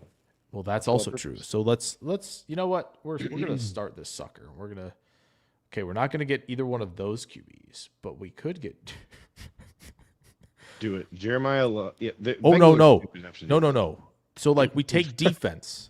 What if we did some smart stuff? We took some defensive players who are like good, like Styles. Bengals love them some Ohio State players too. That's the thing. Yes, Bengals and Browns. Can't take Tate, unfortunately. That would be too much fun. Oh my gosh, could you imagine if they had Chase and Tate And with T. Higgins doing whatever the heck? I mean, he they does could there. take Wide Simpson, receiver. right? Like Simpson is technically And here. then no quarterback to throw it to him. They got could- Garrett Nussmeier throwing it to we him. could take Ty Simpson here, technically. Good. I say You take Simpson? Tate at 9 and Ty at 10. We can't take. Come on. We can't take Tate. He's so funny. He's so funny. I think we take Styles and Ty. But if they have back-to-back picks, they're Styles, doing Ty. Styles first so they can pay Yeah, Ty less. that's right. Oh That's correct. my gosh. That's correct. Okay. And then we're not going to touch O-line. No. We should though. The Bengals are not taking O-line because that's what they need. You're right. They're going to go edge next so they can get rid of Trey Hendrickson. Yeah, Oh. yeah, that's it. Joseph's right there. Who's big? He's bigger. 250. That feels better. That's the guy. Yeah. How about is 240? Yeah, we're good at. Let's do our Mason. Then we got pick again. See, at this point, This is Bengals fun. fans are going, maybe this is. Oh, Little Surratt's Keith, right little there. Keith Abney. Little defense. Oh. I just realized Anthony Hill is a very Bengals player. I realized they took a bunch of linebackers. They took linebackers in last year's draft too, and I find that hilarious. So Styles, Simpson, R. Mason. Oh, what if they Thomas. want Dante Corleone to stay home in Cincinnati? Oh, what are you doing? Got Max Clare here to take from the Ohio State University. Oh no, I don't. Not an Ohio State University. Right. Chris Johnson. Yeah. Chris Johnson is a pretty Bengalsy name. Yeah. And they need it. All right. Now we get to be the Rams. We've traded Barryn Young. So oh, dang it. Screw you, Chicago. Rams need tackle help. They do. And I still really hate their secondary. Do we have any of that? You know. Too bad he's not a tackle, ladies and gentlemen. Hayden Green, maybe? Isaiah World, maybe? Believe in some tools. 6'8", big dog. I could see that being a pick. You said secondary, too. Yeah, that's a good shout also. Drew says, since he could ignore quarterback and then take one next year, aim for Archman. That's possible. Yeah. Then he asks, would the Bengals ever take Love at 6 or 7, trying to get back to their Corey Dillon days? They're stupid enough to do that. They're probably, but see, that's that. But see, Remember, the they don't have a financial GM. guys know that like the guaranteed money you're shelling out for Jeremiah Love there would be like third on the running back list, right? Could you going imagine into the season. Bengals of all teams, though, being the ones to do a massive 3+ first-round pick trade? Yeah, to trade away a QB they're paying a lot of money to. Yeah, for sure. I'm just saying, like, it's Absolutely. the Bengals. Absolutely. I'm thinking about They're something. they're mega dumb. Remember how I made you throw Barryn Young in there to Yeah. get the price up? Oh, Les Snead is going to finesse the Bengals so hard because the Bengals don't have a GM and they don't know how to negotiate. yeah. But counterpoint, we just take Derek Moore here. Sorry, is this still the Rams pick? Yeah. Counterpoint, the Barryn Young replacement is right here. Yeah, sure, whatever. I think we can do Oh. that. I don't love Derek Moore. He's okay. We'll do that. That's interesting. I think this will be interesting to see.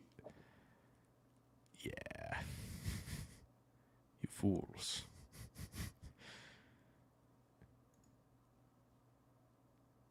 Oh my Yes. gosh, they got one pick. Yes, but we got Les Snead special. One got pick, Joe and they also Burrow. got Joe Burrow. But we got Joe Burrow.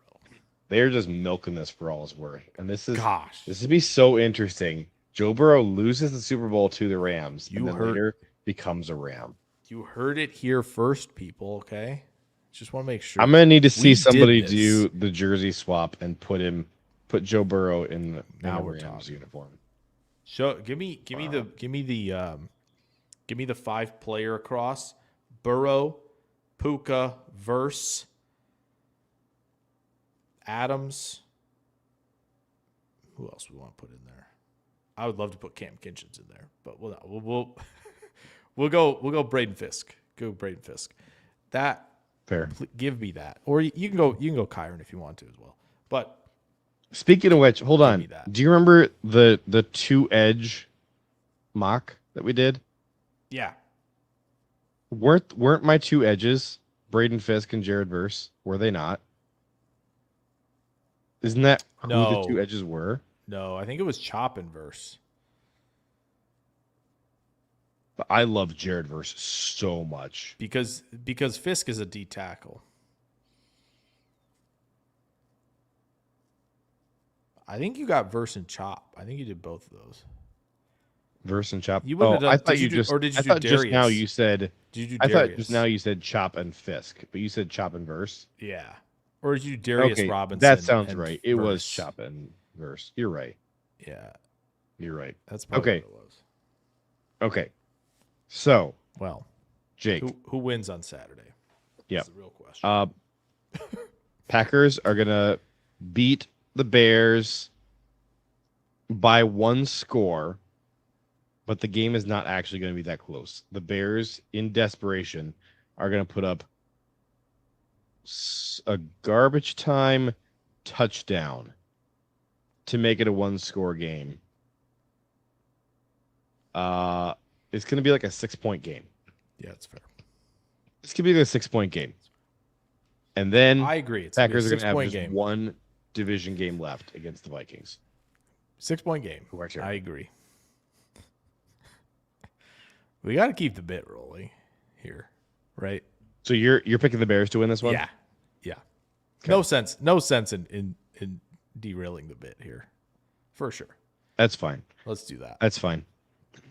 I think. Do you look? Last year's second Bears game was just absolutely embarrassing. I'm still pissed at the way the Packers didn't even try to win that game. Didn't even try.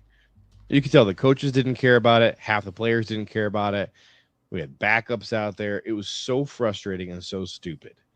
And I'm still mad about it. Goal was to be healthy, and that didn't happen. There's big stakes for this game. Yeah. And because of that, I think the Packers are actually going to try. Okay.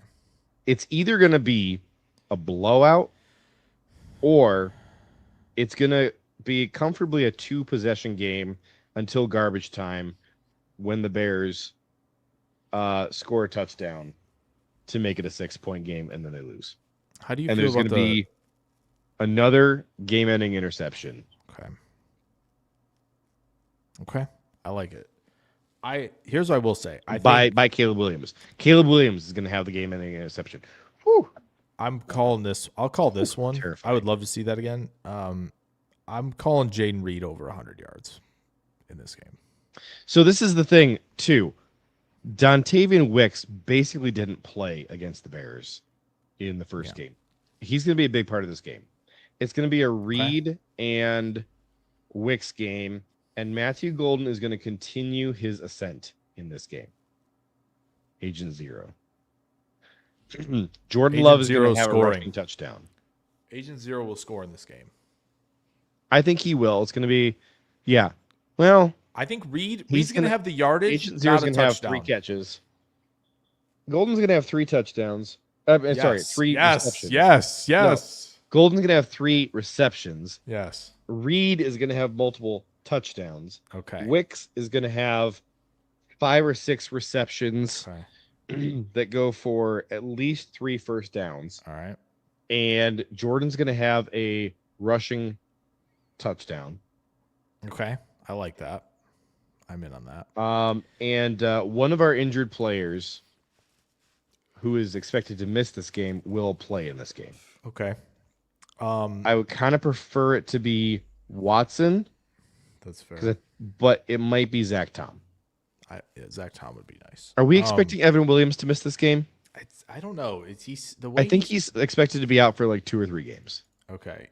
He said which is why earlier felt as bad as when you were asking me that he had at one point, but guess your player, and then you started doing the O. I thought you were going with Oladapo stepping in to fill in for Evan Williams. That'd be sick. I thought that you were trying to get tricky by saying that Oladapo's stock was going up because of the Evan Williams injury.